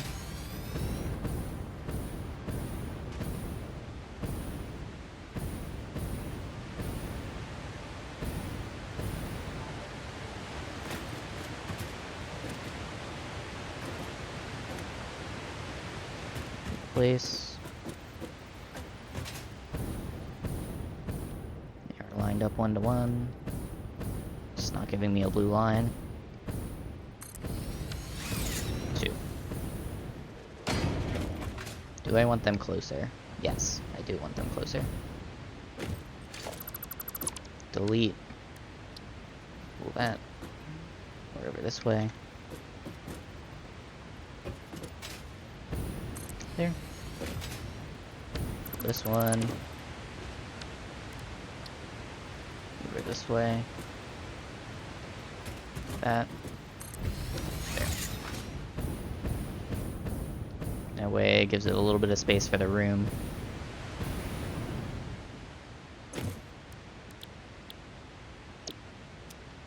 Computers.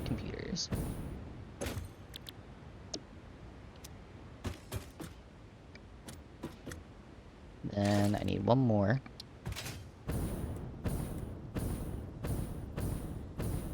Going to be in the middle of these guys.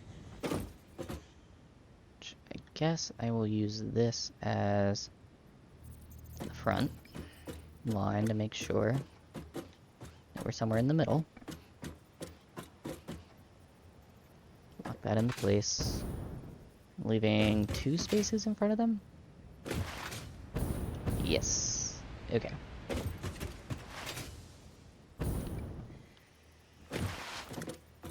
Two spaces in front. High-speed connectors. Underclocking to 3 per minute.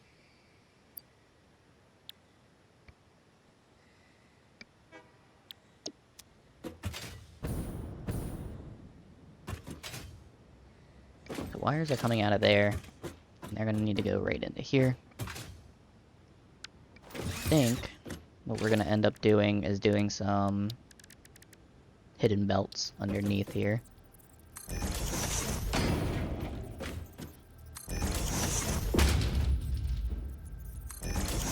As cool as it is sometimes to see your parts moving, it's also nice to kind of have it clutter-free.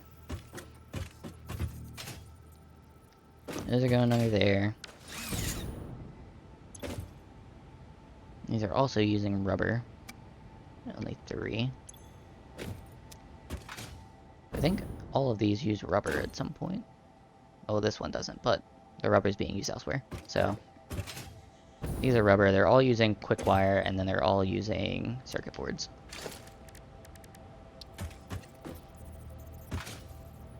So we'll set these guys same way. 1,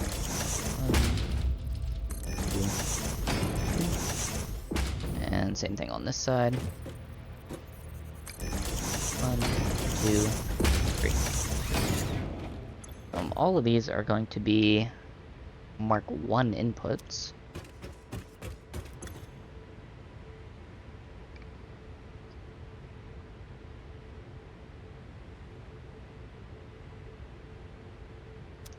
So, let's grab Mark 1s.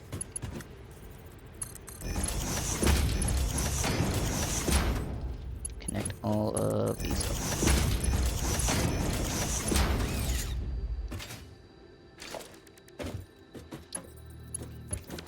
Same thing for this guy, except for quick wire is 210.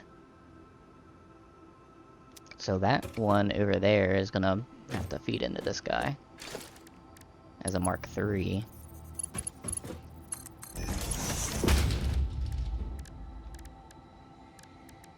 And then the rest can be 1s.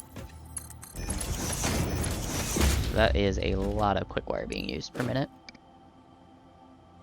Well, 168 to be completely exact, but still a lot. And you're still going to need a Mark 3. Yes, this is a computer factory. But it's also doing a lot of electronics and stuff. Train's back. Okay. No, train! Come back! Oh, I'm going to get it one of these days. We'll get over there eventually. So, our middle is too wide. Just gonna cut these out. I'll catch it eventually. We're gonna cut that. Come down here.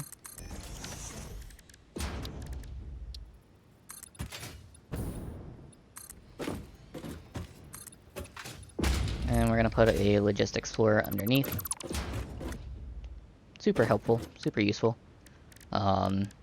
Definitely with that heavy modular frame factory, with the weird angles that were on that factory, there is a little spaghetti, but you can't tell there's spaghetti, because spaghetti is hidden in logistic floors.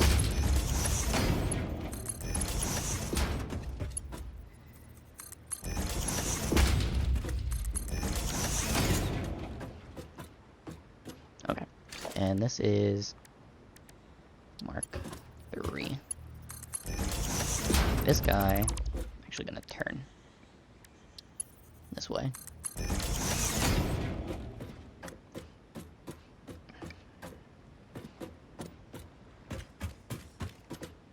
Some of these might have to get lowered to another floor, but this guy I want connecting straight over to this guy. Have a air hole.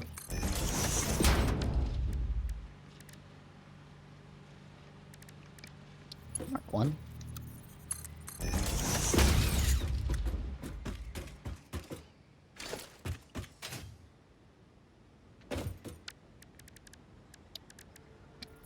You should feed pretty much straight across. A little bit. It'll be a little curved, but that's okay. No big deal. Nice safety hazard light on. And then we'll take this all the way across. Oh, you're so close. There you go. Oh, train's back. No, don't you leave. No, I'm gonna make it. No, so close. Ah. Alright, we'll get there. There. Start a timer. Start a timer. Give it 3 minutes, and we'll take the train. 3 minutes for train. I'm watching. I will watch. Alright, this is a Mark 1 belt going under.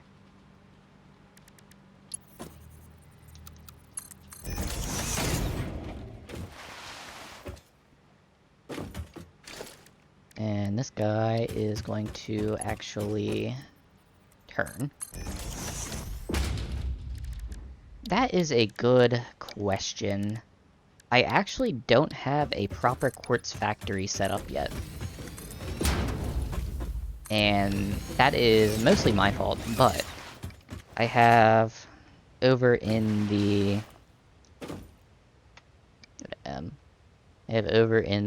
forest over here, the purple forest, I have some of the crystal nodes used over there. So that you can, or quartz nodes I should say, so that you can make signs and stuff like that. So I could do windows and everything for factories. So, as for crystal oscillators, I have not actually narrowed down a factory. I might put it in the crater over here with my coal production line. And there's actually steel being made here as well. But I haven't completely figured out what I want to do yet. Okay, the train is coming back currently. So we need to hurry up and hook these things up.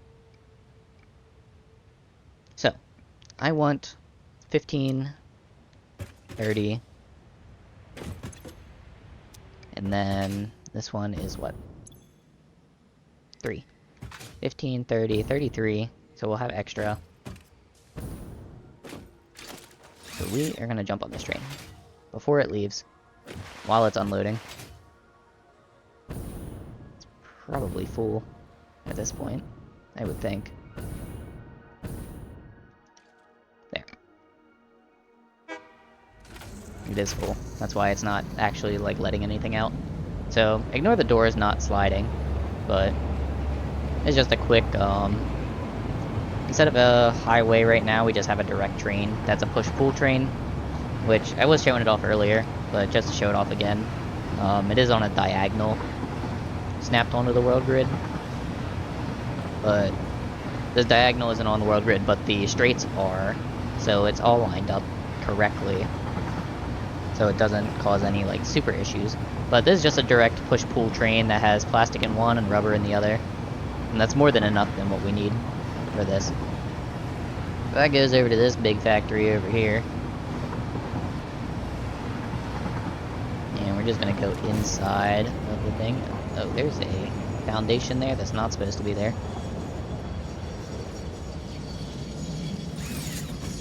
Jump off here. I want to fix that real fast. Well, I can, because I saw it. There is a foundation in here that shouldn't be.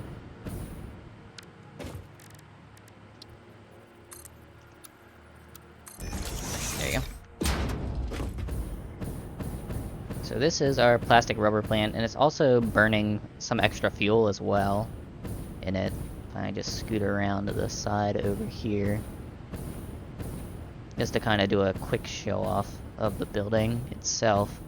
It's using recycled fuel to power a lot of this area, and taking oil from most of this area for poly resin, and then converting all that into plastic and rubber. So, if we come in main area, we have our poly being moved out through, and then converting water containers into fuel, and then it's a reciprocal process for the containers, so I don't need to make any plastic containers.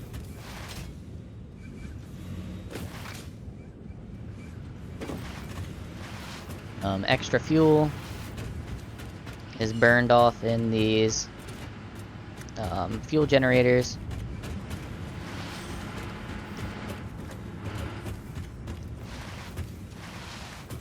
We have some, oops, that's behind the scenes,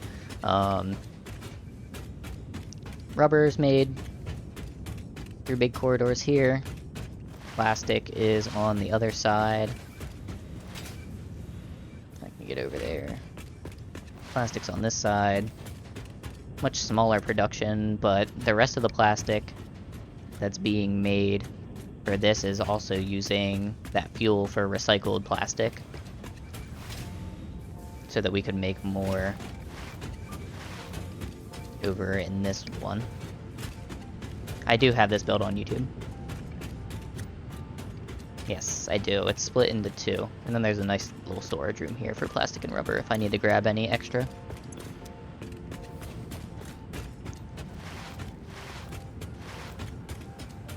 Yes, I think it might be 11 and 12 and 13 maybe? 11, 12, and 13.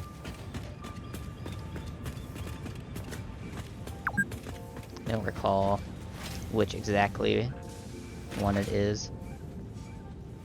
But yeah, it's all on there on a playlist. Go down the stairs.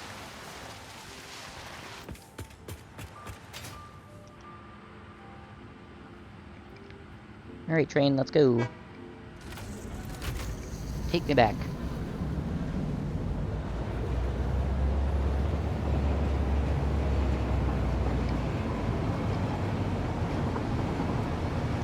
But that's not even using all the oil in this area either, so... There's a regular oil vein that's feeding a early fuel generator field that I made, just to kind of start us with some power before we started building that plant. So, I mean, they have more oil to like export and use in that area. I just chose to kind of go with what I needed at the moment and not max out production.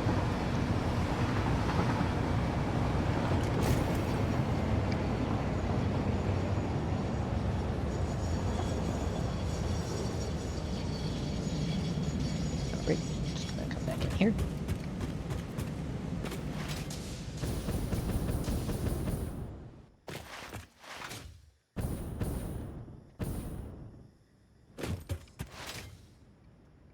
So, computer chips. It has to go to all 3 of these. And then overflow has to also be a thing, so...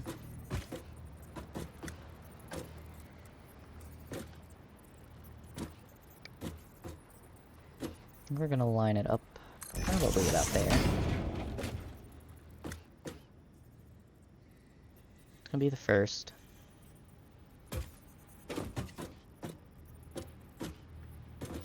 That's gonna be number 2. And then this is gonna be a smart splitter. For the first one, so it's gonna have to be down this way. Smart splitter. Right there. Overflow. And circuit boards. Not that side. One.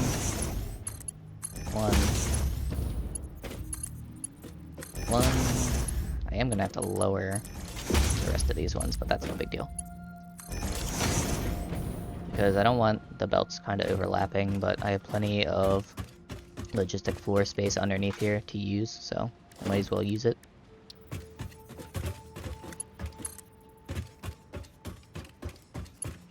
Oh, perfect. It reaches. Circuit board's hooked up, wire hooked up. This just needs Caterium. And that needs to meet up too. So, what I do, take this and go down another floor. Jump on here.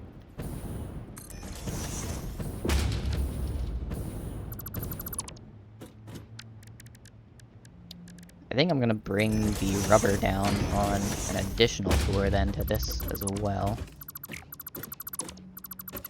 So, Caterium will be on the mid, and then rubber will be on the very bottom. Kind of where the water pool is.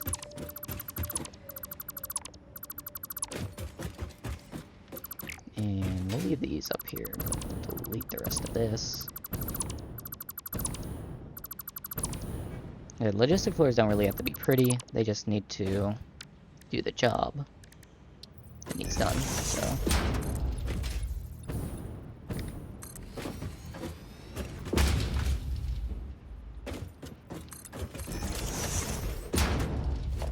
And this is the Caterium. It's to meet on this floor. Going in on a Mark III belt.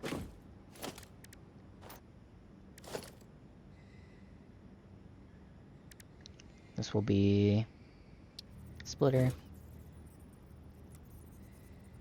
Well, actually, so the line over there is giving me 240, so I wanted to get into this one first. So I'm gonna take that line, send it into this line, and then we're gonna backtrack onto these other 2 lines. So it's gonna do like a little loop, and it's also gonna pick up the remainder of this quick wire as well. That's in here, so we are going to grab this guy. A fuller hole. Grab a Mark III line, because that's what we are using. We're going to send that down. And we are going to merge these guys together.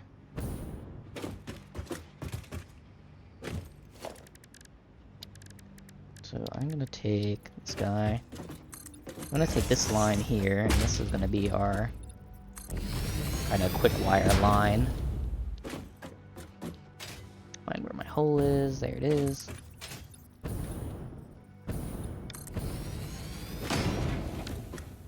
We are going to bring this guy down here. So remainder of the quick wire is going to flow this way. We're going to grab that other quick wire and merge it together. And since 480 is the max that we could possibly make, all of that is going to be able to combine onto one Mark IV line. Like that. Take this onto a Mark III. And then we're going to go find that underneath everything else. Let's go jump down here. There's that hole. Let's go grab just some foundations.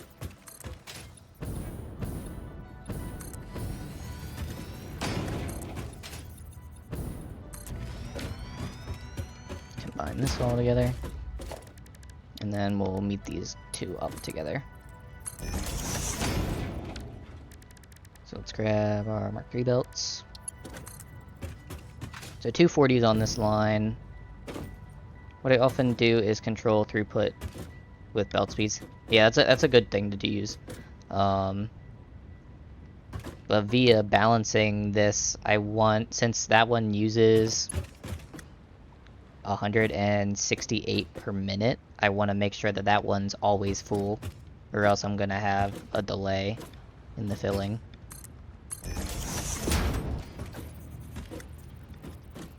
So I want to take this guy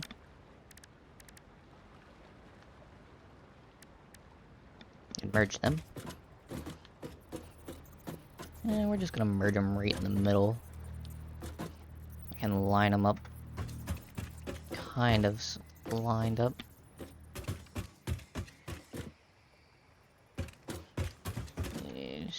Scooch, maybe? Or no? No scooch or scooch? No scooch.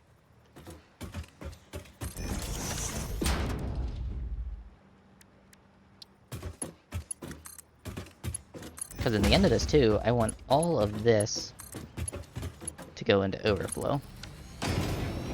Because we're making more than we need. About 20. Give or take. So this will all go into a smart splitter.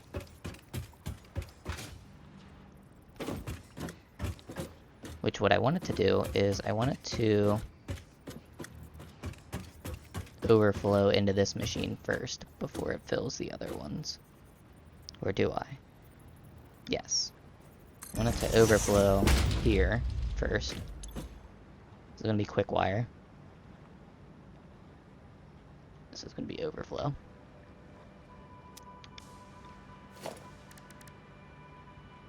So this machine will be full, or any of the other machines will be. And this will be on a Mark IV line at that point.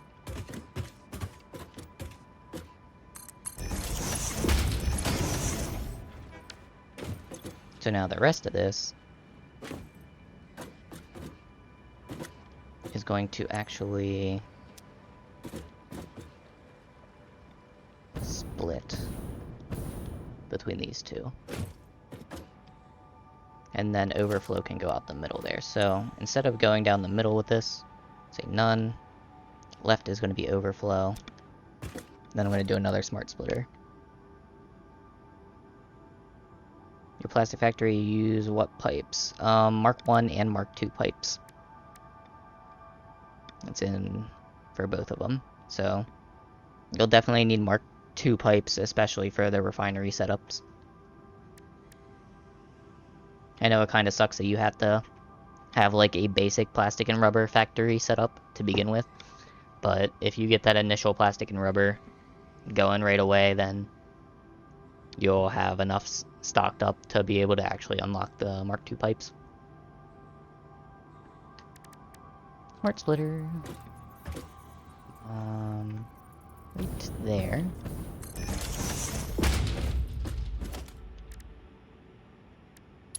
Mark IV belt. Overflow. Quick wire, quick wire.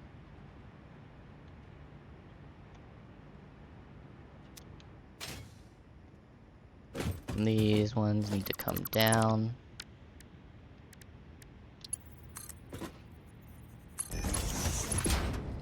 This one needs to come down as well. No, you do not have to buy it. Awesome shop.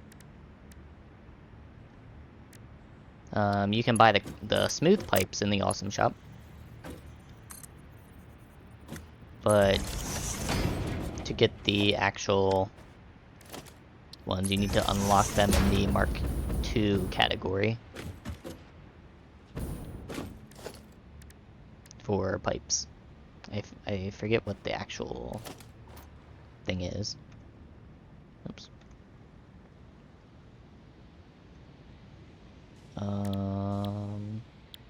Inbox.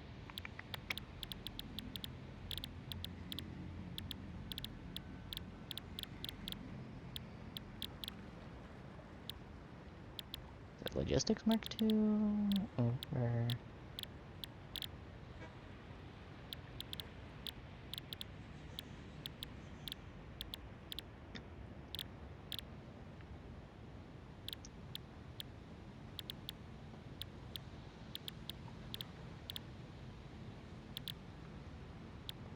I don't know which one it is offhand. Oh, Pipeline Engineering Mark II is what it's called. It's in Tier 6. Oh, yeah, you could buy plastic and rubber in the awesome shop if you have tickets. I gotcha. I always forget you can buy resources in there if you really need them. It just doesn't really cross my mind. 52, 52. And then this is overflow. For wherever I want that to go at some point. Somewhere out over that way. Yeah, I gotcha.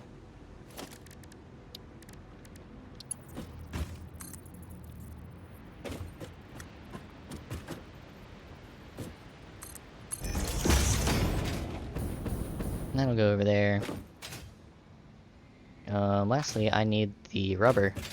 So, rubber is in there, and from there. So I need to take all of this over that way. Rubber should be the front car.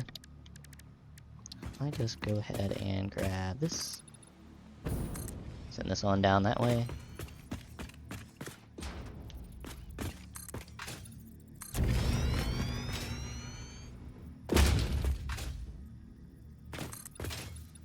Should go to right about there.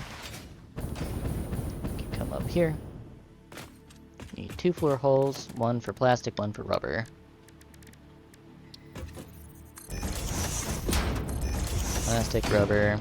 Mark II is for the rubber, or no, plastic.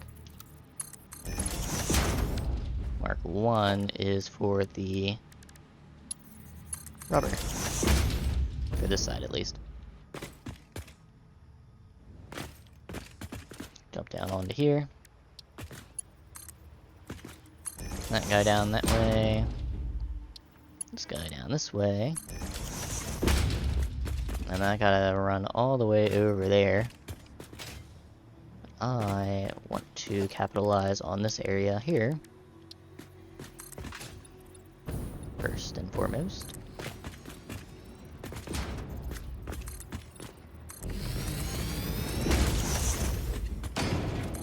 Because I need my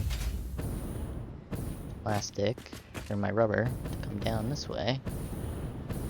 And you don't get any rubber, right? No, because yours is wire, cable. You and you do, though.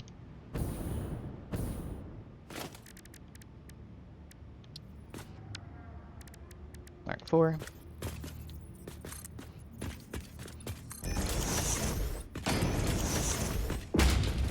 This guy, let's come down this way.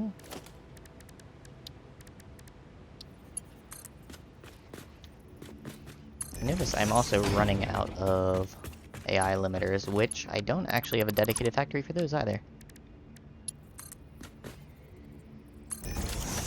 those aren't really an issue, per se. We are gonna take a splitter, just a regular splitter.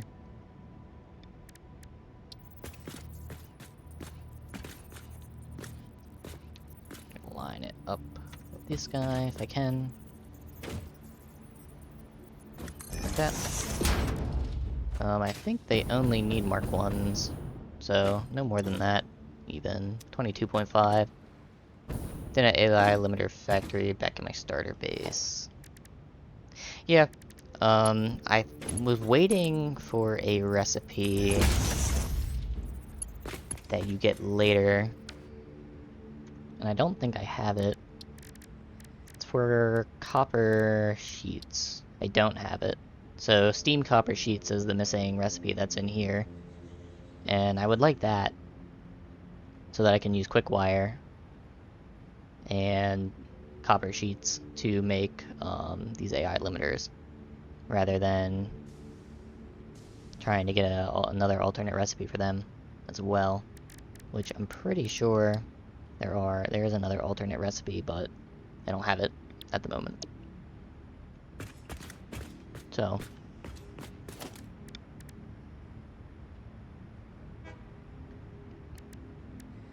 right now I don't really care what happens to the excess plastic and rubber.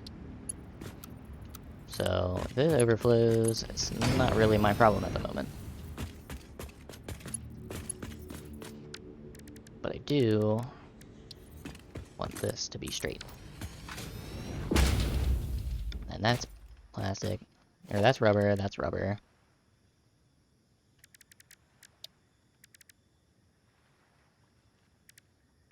I need another smart splitter because I want the cable side to overflow before the computer side does. So let me grab a workbench. Should be able to build some more. Nope. What am I short on? Ah, quick wire. Of course I am. Oh, let me just delete that.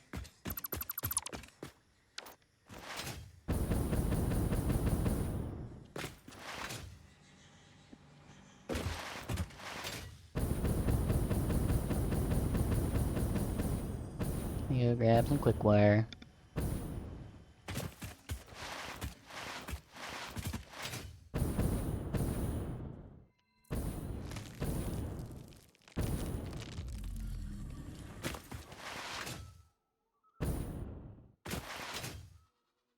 Should be over yonder. The basic factory.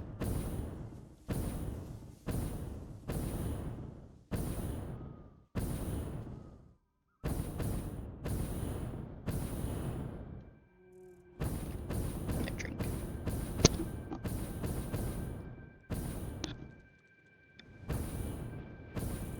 Yeah, it's all backed up. I should be dumping this all, but... Oh god. Do I have any... I don't even have any sheets on me either, I don't think. Let's go grab some of those real fast too, while I'm at it. Oh, maybe I do in my... I think I do have those connected, actually. To my pocket dimension. I do. Just grab a stack of that. And go exploring a little more. Grab some more, spheres.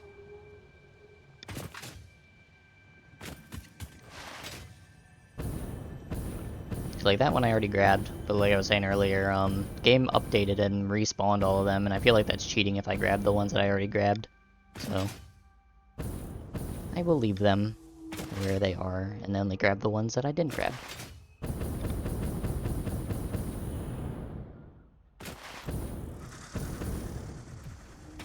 I also mentioned that I am slightly arachnophobic, so the spiders in this game freak me out.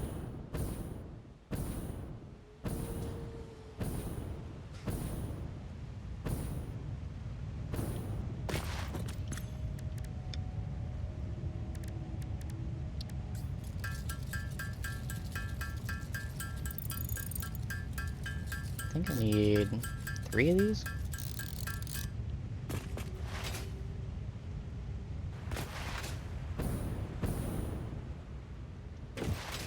Yeah.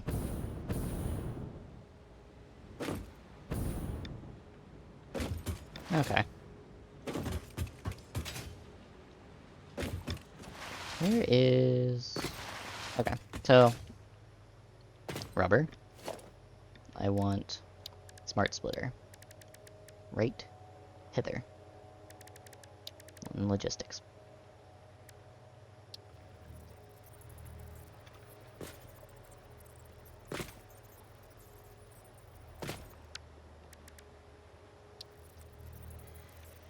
Lock. Scooch. Okay, so.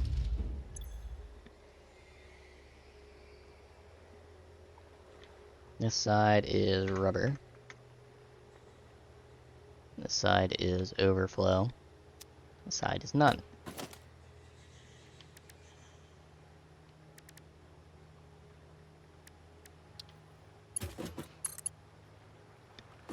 Did I really not line that up properly? Nudge it back one.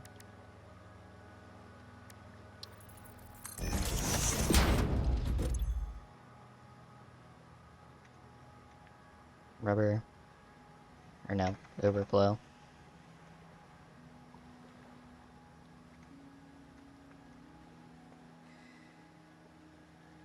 Rubber. Main thing is I only need Mark 1 belts on both of these guys. Regardless, so...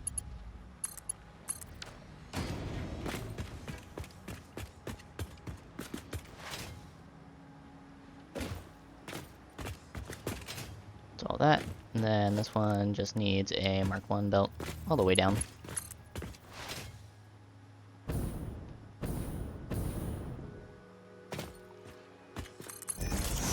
I try to grab mine also, like, right on the foundation split. So even though I can go further here, I'm probably just going to stop it right there.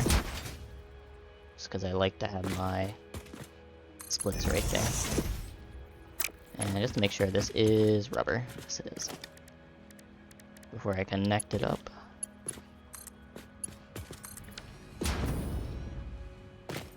Rubber is going to start pouring out of there. Now, this is a Mark II belt. Plastic.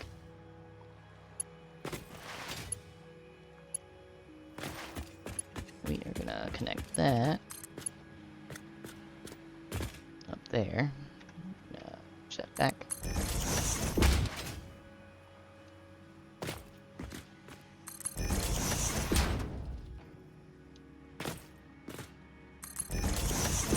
Originally, in this game, you could get supercomputers early by following the Caterium tree, but you can't do that anymore, so...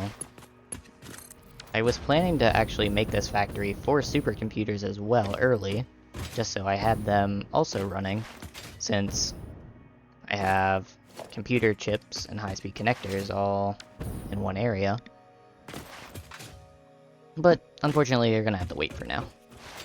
Until once everything is up to that tier level. Because the man won't let you research it early, unfortunately. So just looking at the tree itself. Now there's no research for that. Unless it's in a different one that I'm missing somewhere, but pretty sure it's not available at the moment. So I don't have a weapons factory, which maybe we'll do down the line.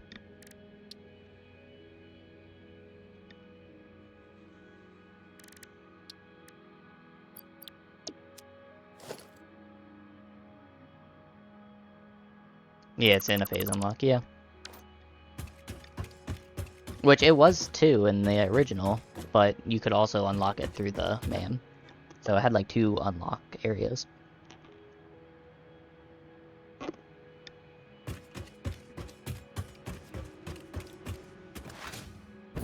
Alright, so we got our 2 computers. Or 6 computers technically, but... or 7, I guess, 7.5. Oh, I am falling somehow, but not falling. Sliding. Don't like ricochet me game, please. Okay.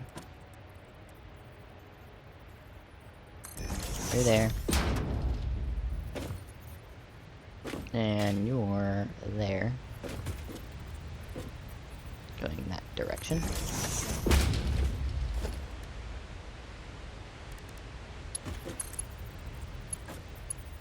Oh, what do I... Oh, I want a merger, not a splitter.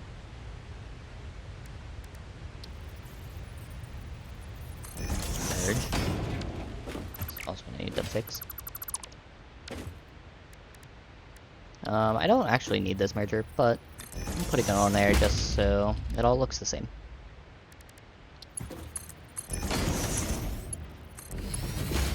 These two. And then they're gonna have to go somewhere over yonder. That's gonna be a wall hole split. They can go out that direction. Computer chips, whatever's left of them, are coming out that way as well. So is the extra quick wire coming out that way, and then high-speed connectors will also come out this way as well.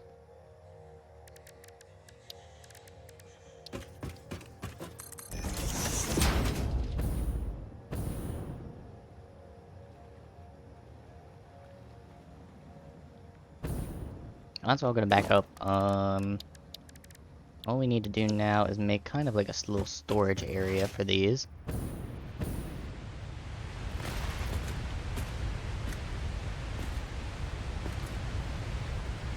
So I'm gonna drag that over here.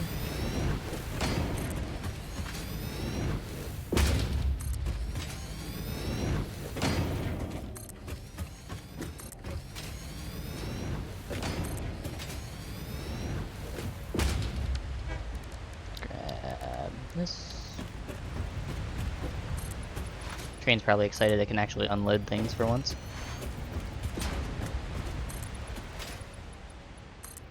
So it's making it way more plastic and rubber than this factory's ever going to need.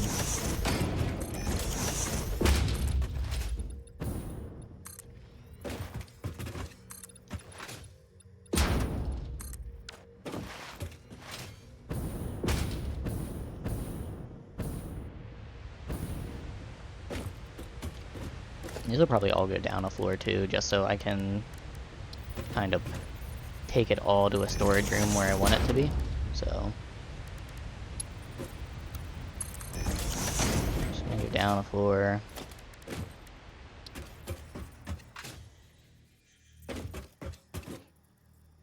Oh yeah, people do crazy builds in this game. Kibitz especially is guilty of massive, ridiculous builds. I know there's some other people too that do some massive builds. Forgetting what his name is. It's another guy that does crazy stuff in this game. Shoot, he's slipping my mind completely. I know in some of like the past iterations of this game, I've done mega factories for uranium and for nuclear power, but I think in this playthrough I'm probably going to do more modular factories for those instead of a mega nuclear base. Only because I want to do something different with nuclear power.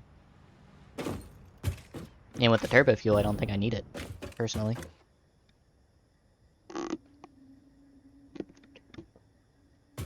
Soda is delicious. Although it's getting kind of flat now, I'm kind of upset. Alright, so we have all this mess going underneath. Those are going down, those are going down. We need a storage room.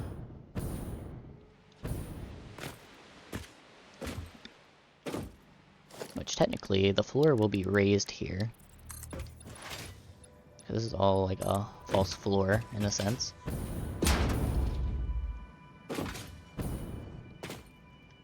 So I have chips, computers, and wires there. Also running out of space for everything else.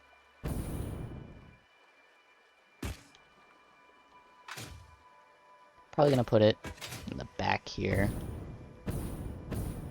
1, 2, 3, 4 items I have, and this is how big? 3, 4, 5, 6, 7, 8, 9, 10. 10. We can divide that evenly, which is good. Get our polished.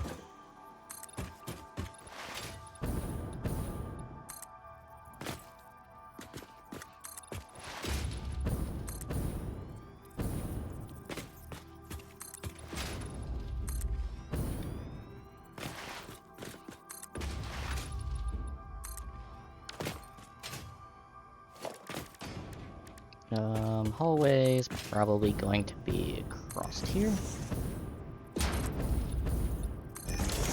So then that'll knock us down to 8. That means these will be 4 bins here.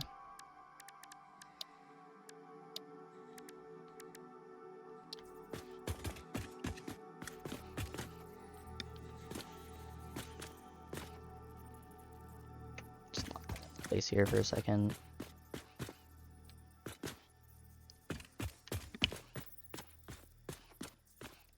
Ow. Okay. Looks about good, I think.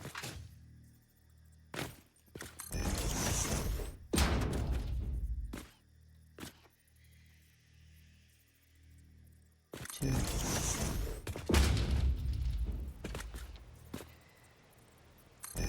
Three.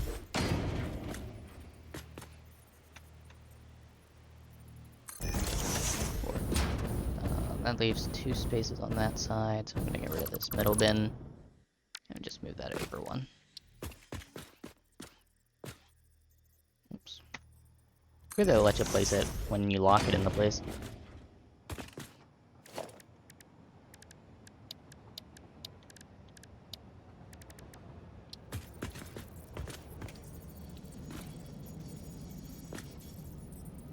Cool tips for storage.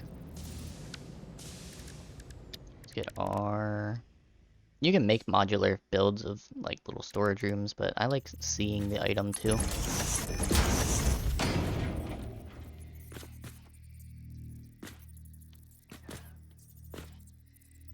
I'm gonna have to move these ones over.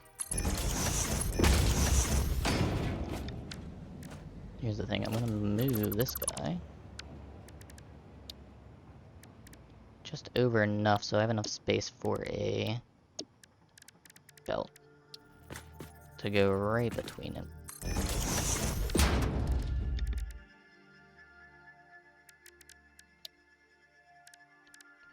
Organization.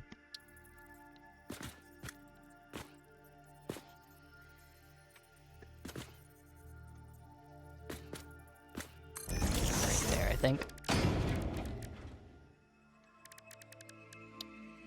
Should be enough for this guy.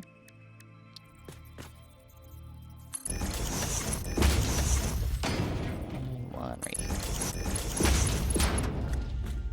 That guy is up farther than the rest of them. Move back. Back, I say.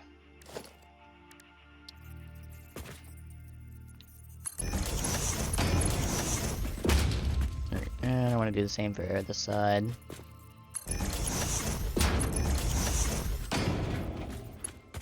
Leave enough space for a wall conveyor. This side. Then I want one on this side as well.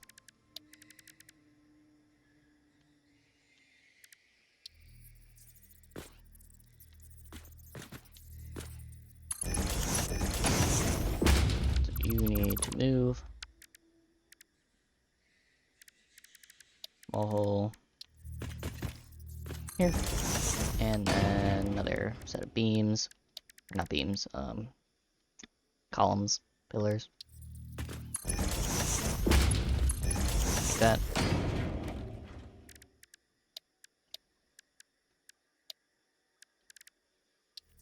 And then this guy goes right in there.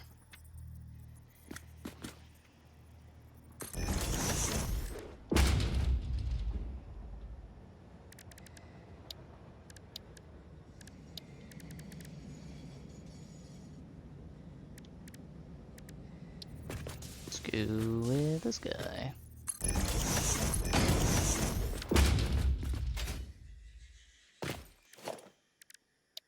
Now we line them up. So these are all going to be Mark 1s.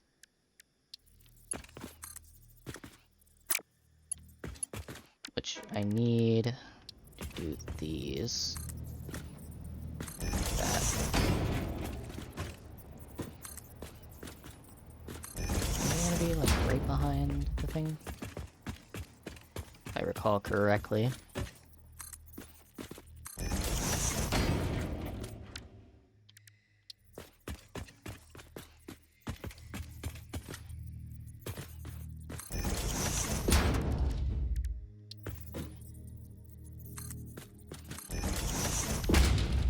That way I can take the Mark 1 conveyor, snap it on here like that, so it'll face the right direction.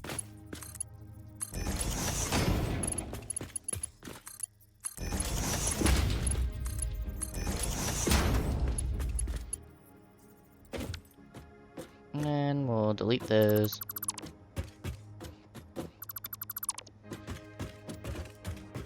Same thing on this side. And we'll just belt these together like that.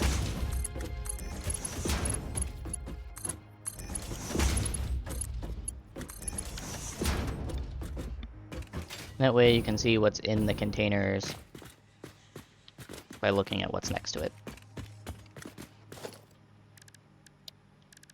And we're gonna grab some extra pillars and kind of hide our backs here.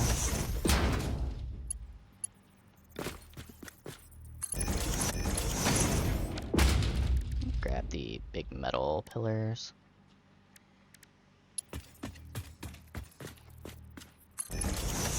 And we are going to clip them through, but you're not even really going to be able to see that anyways, so it won't be too big of a deal.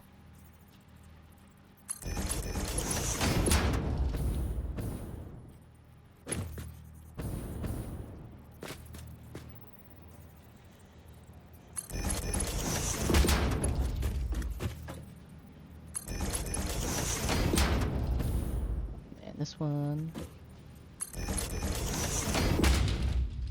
That'll look like that. That'll look like that. I'm gonna paint them this Caterium color.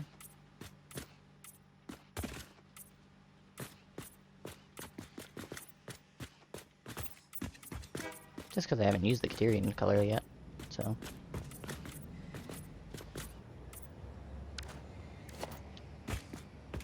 Our gold storage bins.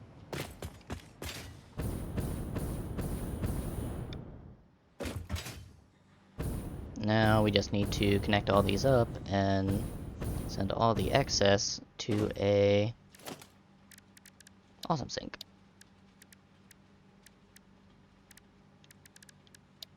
Grab ourselves an awesome sink.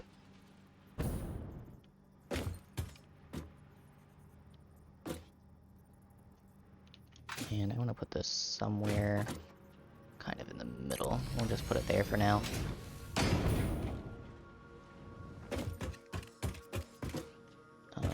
These guys won't need to go down, actually.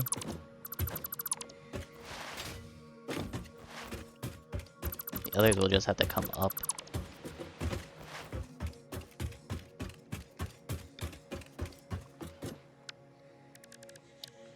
So what I need is now smart splitters on all of these guys to take the overflow out.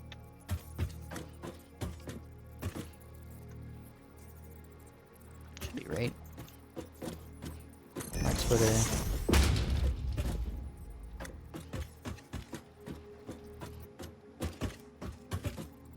Same thing with you.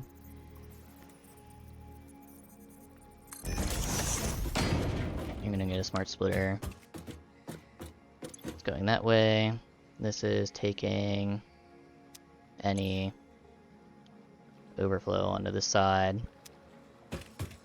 This is taking any overflow onto this side. And then we're just gonna merge that and send that to the sink.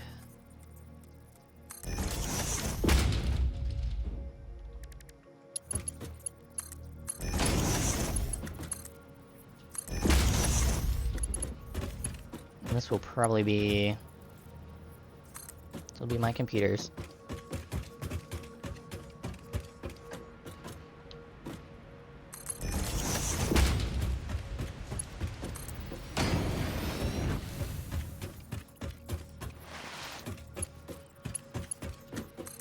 And this one will be my high-speed connectors.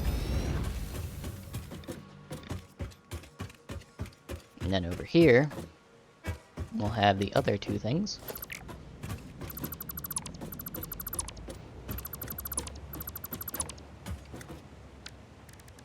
Grab ourselves our splitters.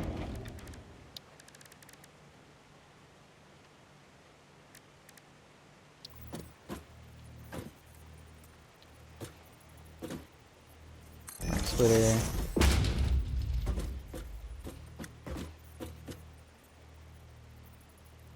Smart splitter.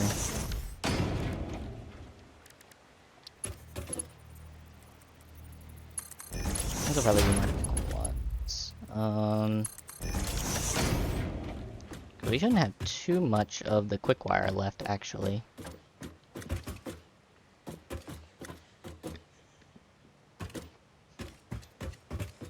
So this, any overflow, any overflow. Merger.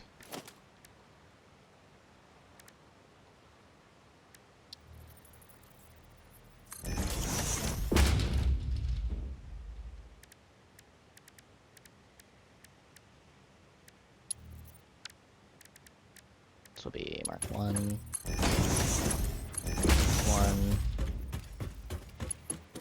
And this will all just overflow to another merger.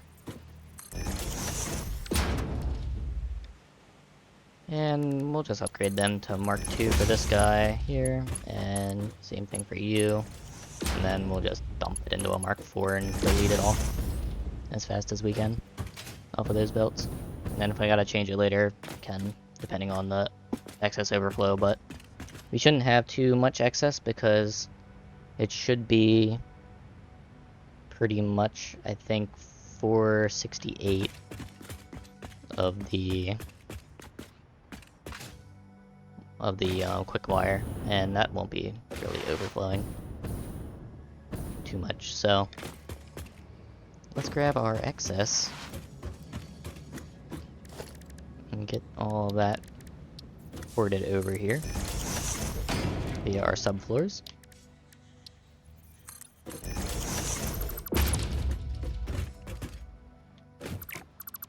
Let's delete these. And we're gonna find out where they are.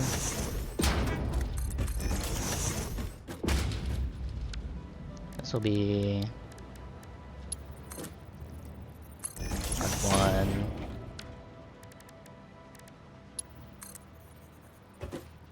I'm gonna send this as a Mark 4 because I'm taking it out as a Mark 4.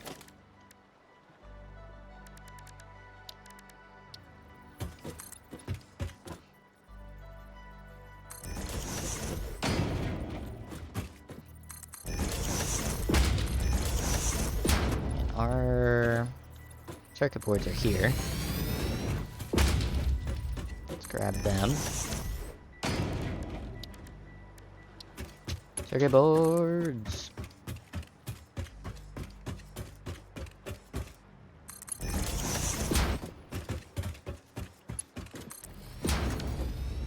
And I need our other stuff.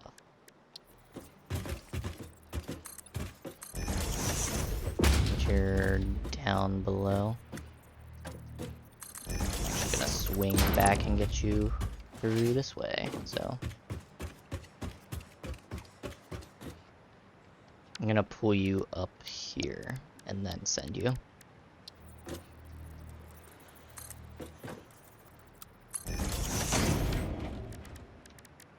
So handy dandy, swing back around. I'm gonna downgrade you to a 3 instead of a 4. Because, like I said, there's not gonna be that many actually left of these. So a 3 should be fine. And we'll take you and send you back this way.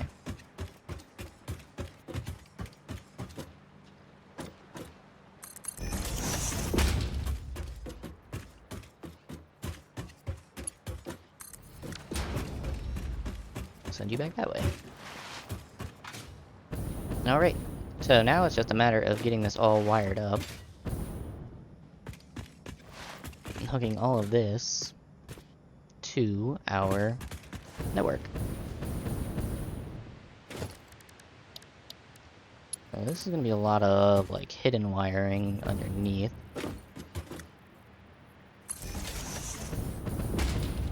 As long as I like clip it through, looks fine.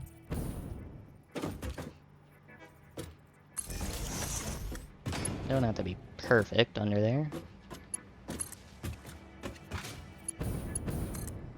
As long as it's hidden, that's all that matters to me.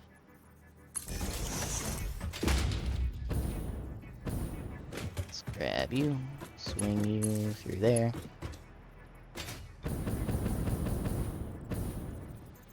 You are gonna need a wire.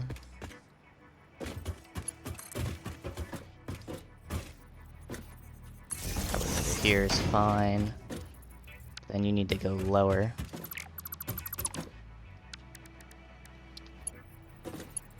So let's take you down here.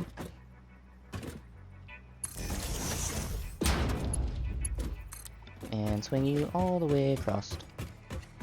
If I can. I don't know how much distance. Oh yeah, you got plenty of wire. That's hooked up. I kind of want to throw my power switch in the storage room here. If I can. I have a power switch available to me. I need a thingy. AI limiter. There you are.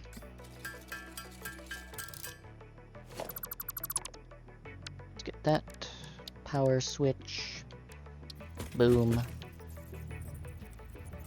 Smack you right there, I think. It's good if you're building modulars. Especially since you have an A, you have a B. You keep your A on your main line and your B on your whatever factory you're trying to do's line.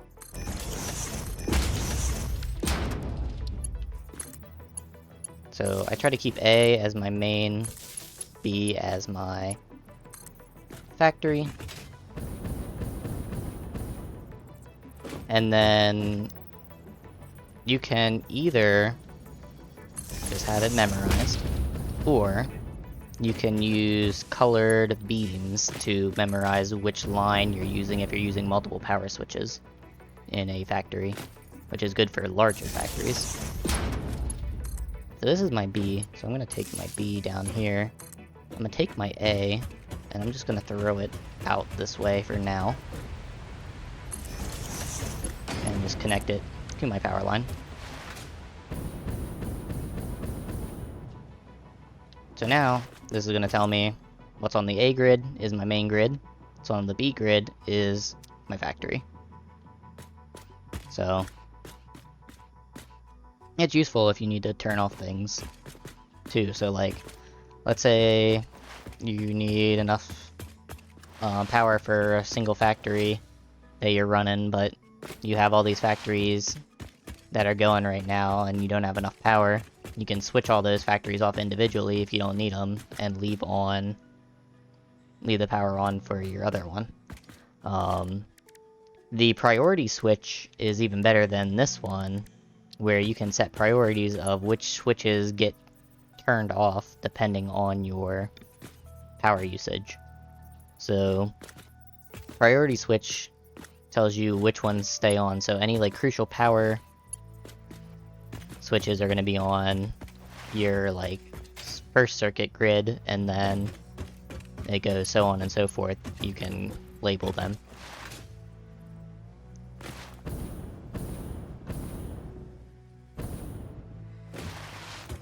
These guys are gonna be a little different because I've never hooked up power for this before, so I need to figure out how I want to do it.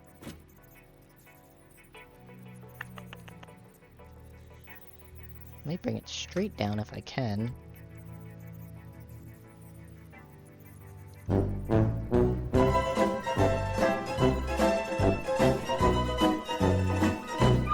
Very true. Yep. And we're gonna do it like that. Just like that. Then we'll connect them all up.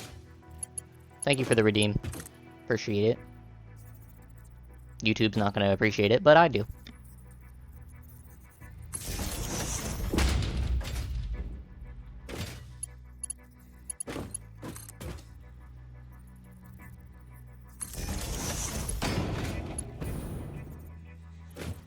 It really was.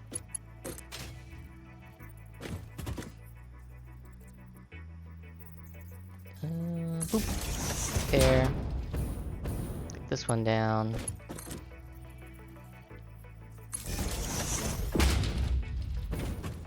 And then this last one down as well.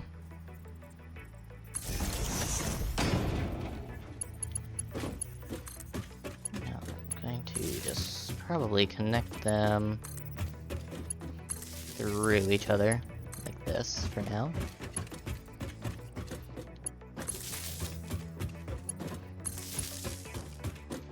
Oh, there's gonna be a wall here.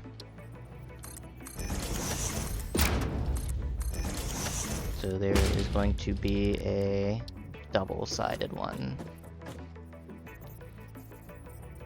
Probably out there. You spent $480 today on what?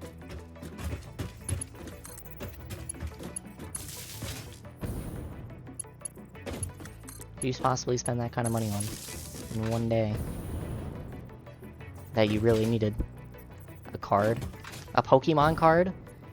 Did you buy another Charizard?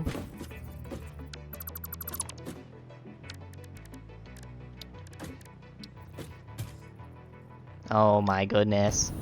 Honor. Was it worth it?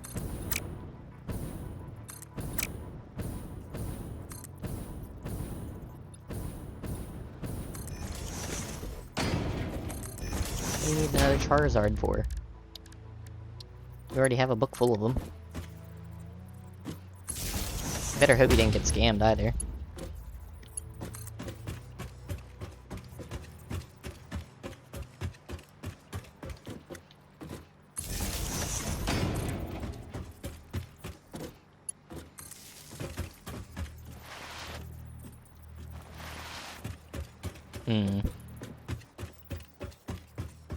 Okay.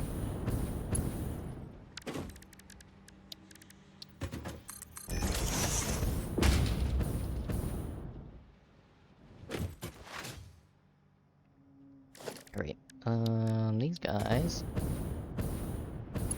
they're gonna be a little funky. Should I send them straight up? I feel like I should do them below.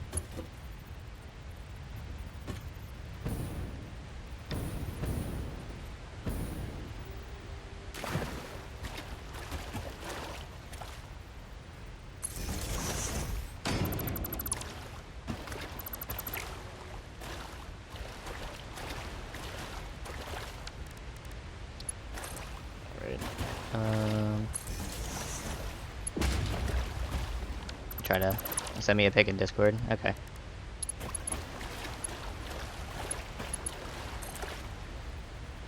Oh, shoot. I need this foundation back.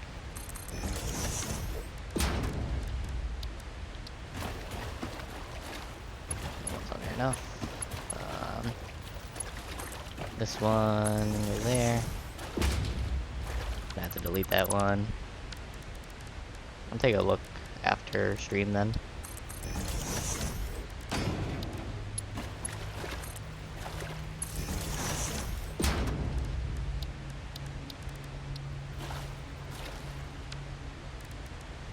I lost my count on how many of these I've done. We're getting close to the end though, I think.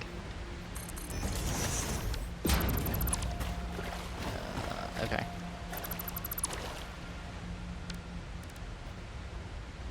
That one needs the foundation back.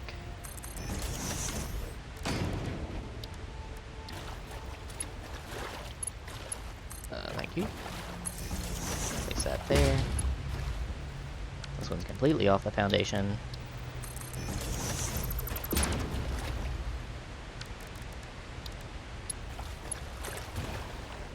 There. And this one needs to go right under there. Oops. Wrong floor. Also wrong floor.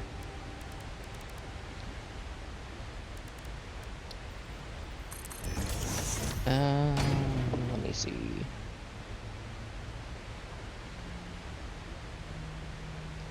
You see how amazing this Charizard is?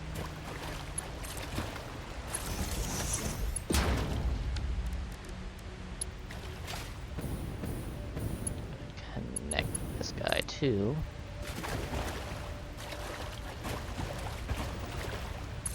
Over there.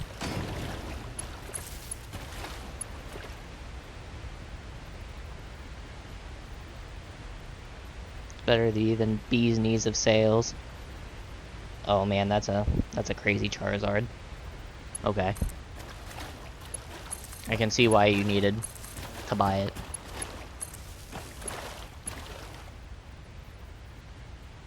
It's pretty fancy. Not gonna lie.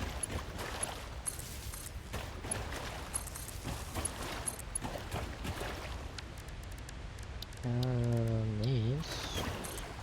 Oops.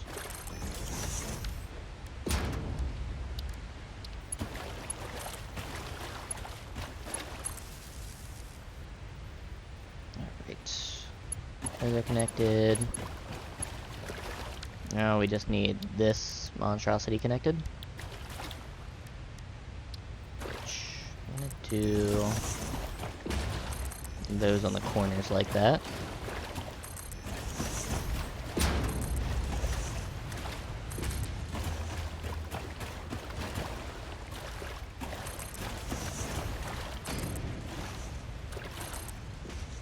And I'm gonna do little lips like this.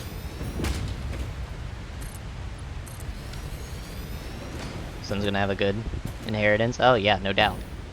Pokemon cards. They're crazy.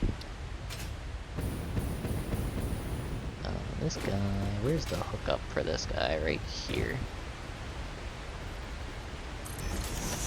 Place him right there. This guy's hookup is right here. Place them straight across. Boom. Boom. This guy's thing is gonna have to go back through here as well.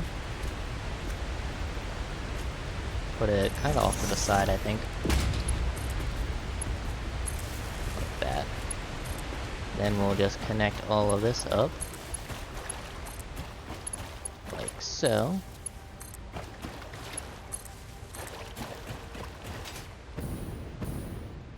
And are you not gonna give me an under? Okay, seems legit. Throw that underneath. Connect these guys up like this, and bada bing, bada boom, we're together. Last thing that needs hooked up is power for the miner. And Knowing me, this is probably going to be a concrete wall there. So, might as well bring the power out through that wall.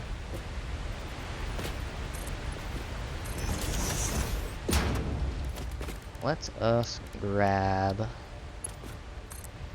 this guy. Actually, let's grab a double like that. And we'll connect those two through there. Then we'll connect this guy through there. And then I think it's time to turn it on and see how it goes.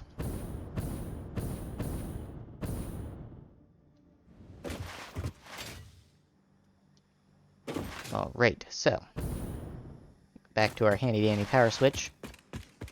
You can see our A line is our main grid. All this factory power. A is our main grid.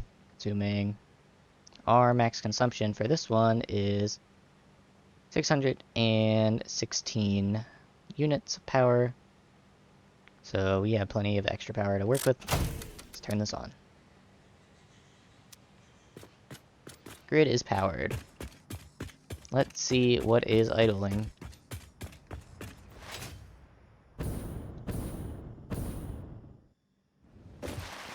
So these should start flowing now. Which makes sense, because that's going to backflow. This is going to take everything up into there. Q is backflowing. This guy should be starting up here shortly. The water's pumping. That's all flowing in.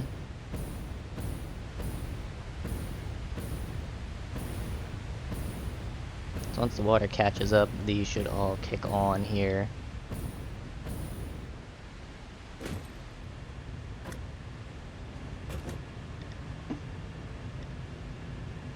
I just want to see my first computers be made here.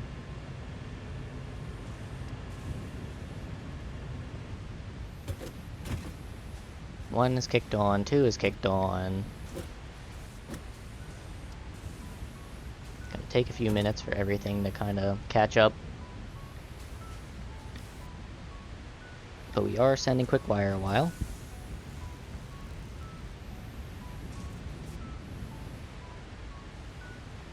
This quick wire particularly is going to the main machine at this point. That stuff is going over to our standing computer chips, or circuit boards, and also our cable.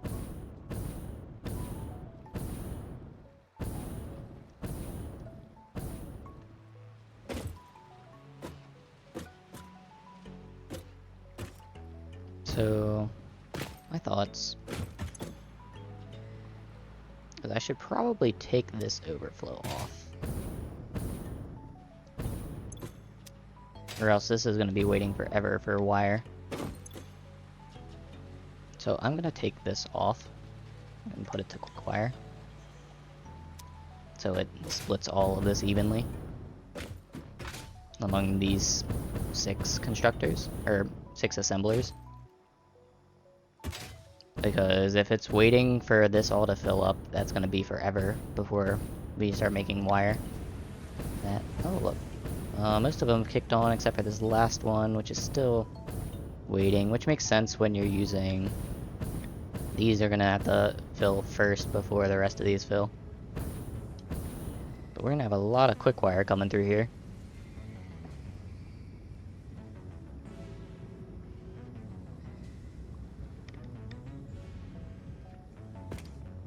It'll all catch up soon.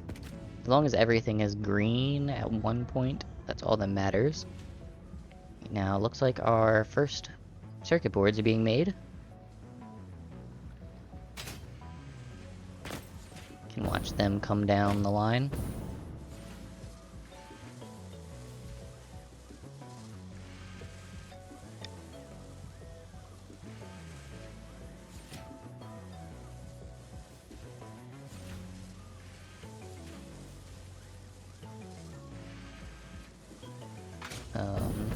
coming down.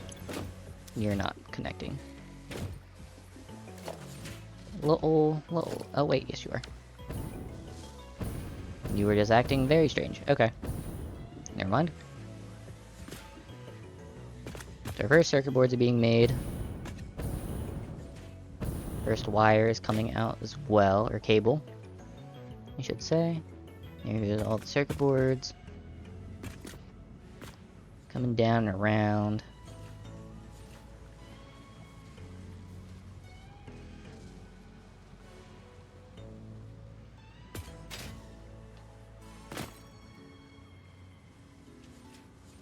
It's interesting that they stop to let the line go through and then start spitting back out again. But that's fine. Let them do their thing.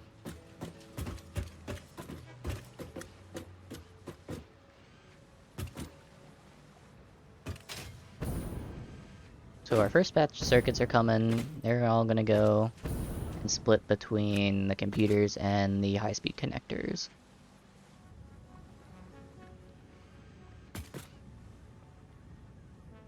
And it looks like these have all caught up at this point now to be producing quick wire, which is good. They're gonna take a little bit for these all to flow fully, but then we'll have a bunch of circuit boards coming down the lines. Grab a sip of my sippy drink. Ow.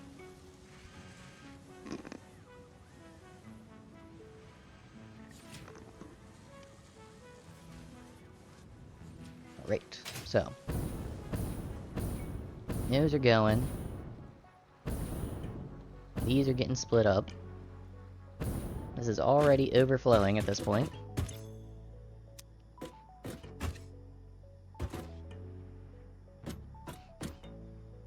Which does make sense, because we're not burning a lot of quick wire at the moment, so overflow is all getting sent to storage right now. Our first computer chips are coming aboard, so that means these should start very shortly. Yep, there, our first computers are being made, and our first high-speed connectors are being made.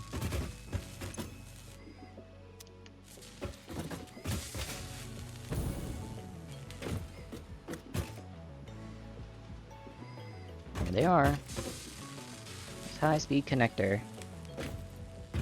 And we should have a computer over here.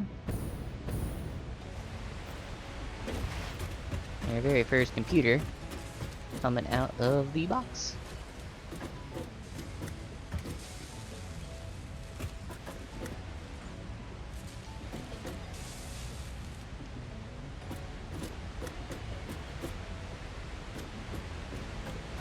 There they are, it's joining his buddy. And then there should be... Interesting that that's spitting out them. Shouldn't be. Center as any. Oh, it is loading. So, it's just any excess, I guess, is getting tossed out. I could upgrade that to a higher line, just so it doesn't do that, so... Mark 3 going through those, so I might as well upgrade this to a Mark 3 line. Same thing down here. Just so I'm not wasting any.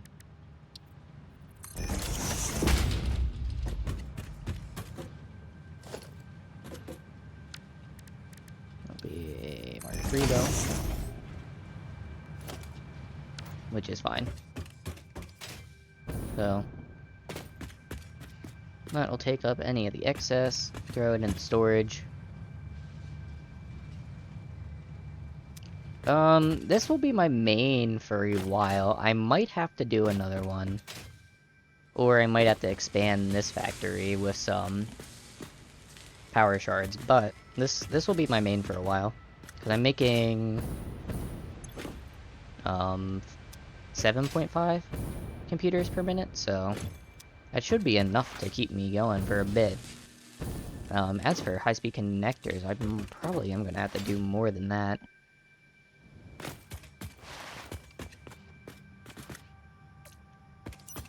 But they should hold me over for now.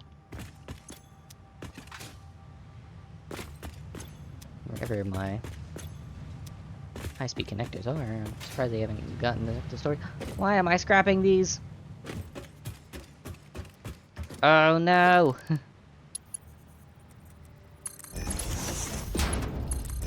My profits, my profits! They're going down the drain! Goodbye! Oops. Well, that's my fault for not connecting them. So. That's alright. Tickets are looking great. They went up by a lot.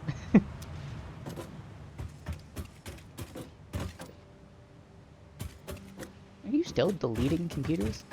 Better not be.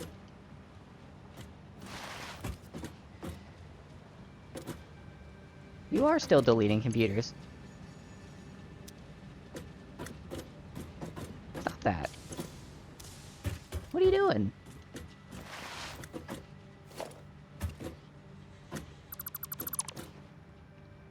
Did this not connect right?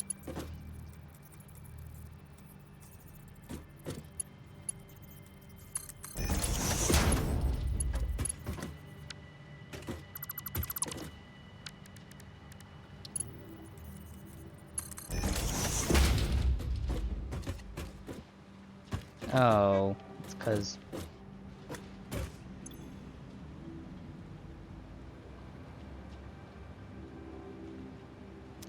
So this is the center. This should be overflow. Or middle should be overflow. This should be any. This should be overflow. This should be none. That's why I'm deleting computers. This one comes in here, so that's right.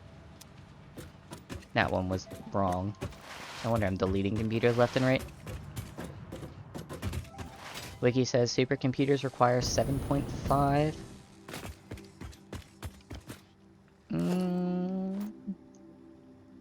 Probably.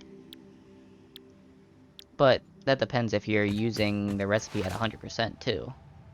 They might not use the recipe at 100%, similar to how I'm not using the high-speed connector recipe at 100%. I'm using it at 80% so that I can take advantage of even numbers.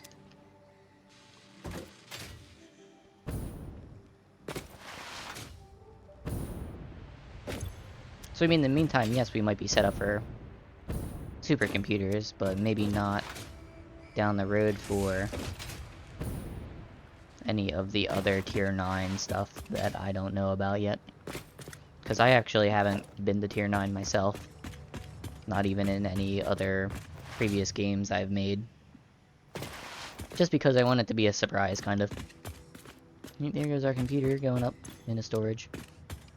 High-speed connectors, also in storage. Circuit boards are going to be a while before they actually make it over here. Just because they're going to have to back up. Even though I'm making 43 of them per minute, it's going to have to back up before I actually get any in storage. And these are all going to have to fill up. That's very true. Well, make sure you don't spoil anything for yourself. This game is super fun. It's all backed up. I think, though, for future items, I'm probably going to have a train station right here that goes out onto a main highway of the world. Just so I can ship some of this computer stuff like that out. or bring in parts because I still need to make our phase 3 items, which are the control unit and the modular engine. So I need to make those, and I might make them here actually, because they need manufacturers, and I might just ship in the parts. Since I'm making computers here and this is a big enough factory for it, I might just ship in the parts and make them over here. And then when we're ready, we can take them to the space elevator. I think that'll be cool.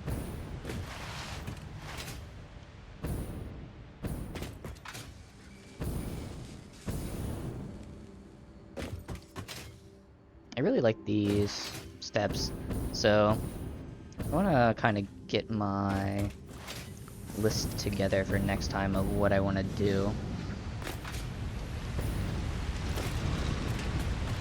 As for this, for making whatever we need. So really, let's go back to the hub and see what's left on our to-dos for at least phase 5 and 6, so we can move on to 7 and 8. Bean, I don't like when you make that creaky noise. Freaks me out. It does make you talk to yourself a lot. But it's good knowledge, and it's good to kind of think through that kind of stuff. It keeps your brain sharp. Let's go back to the hub, see what I got left to learn.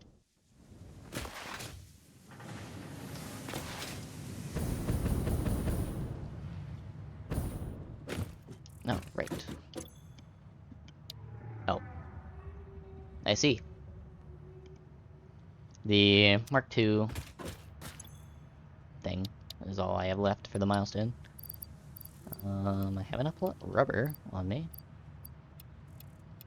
I have enough of that. I just need heavy mod frames and computers. And then we'll knock them out.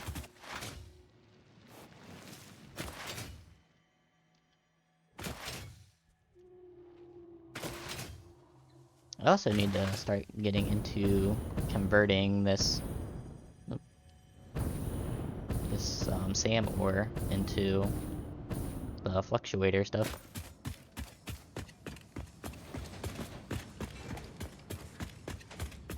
Into our factory here. No fancy little storage area in this one for right now. Need 100. Oh my goodness, we're gonna overflow.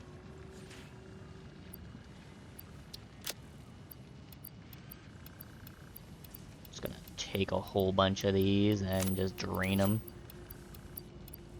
I don't have a smart sink built into this factory either, unfortunately. Yeah. I mean, I just wanted to make it look nice, so. Like I said, there's a lot of cool things that you can do with ramps and curves and other things that you can do.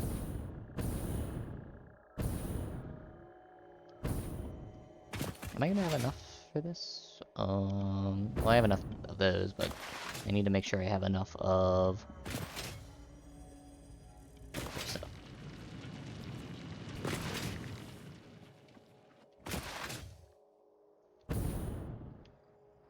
Let's go ahead, throw these in here. I don't think I have enough computers. I'm gonna dump the rest of this. Alrighty, I might not be here because we are gonna end soon, so thank you for stopping by the stream. I do appreciate it.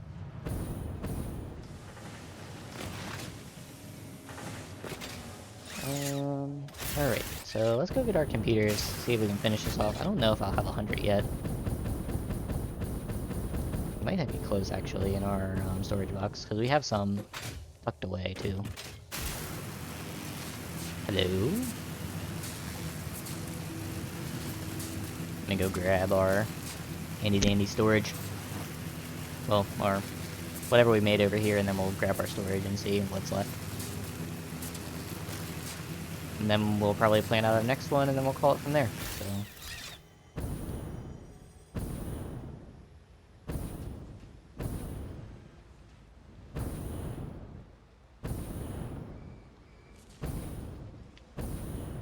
Let's see, how many do we got in here? 30. Sure. I'll take those.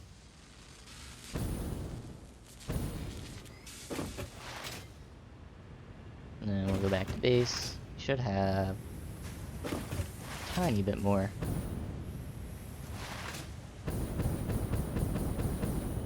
Good news is I don't think we'll need too much for our modular frames.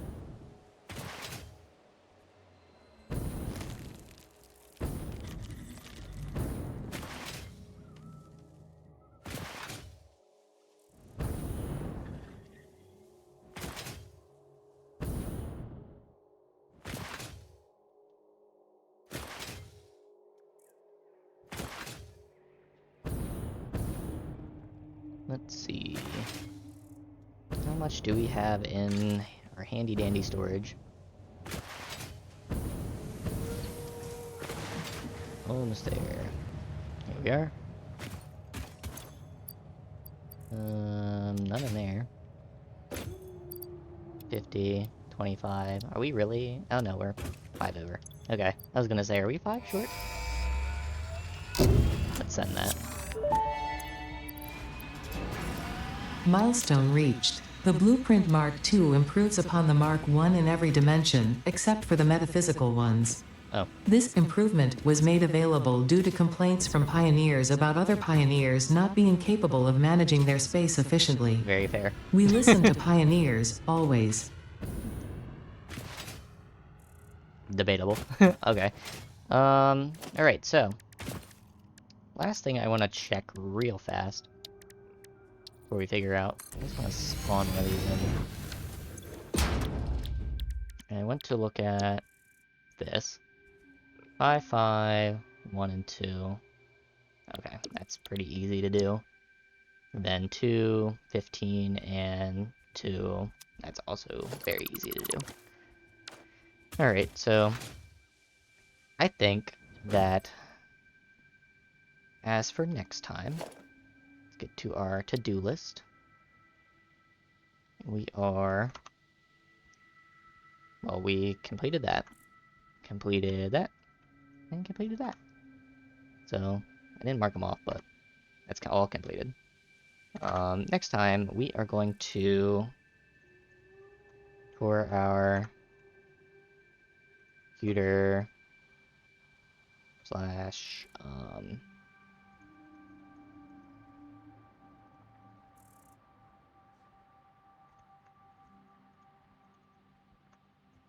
component factory, we'll call it that, sure, why not? And next, we will work on phase 3 parts. And we'll figure out where that is going. And via here, I'm just going to continue and work on designing the factory.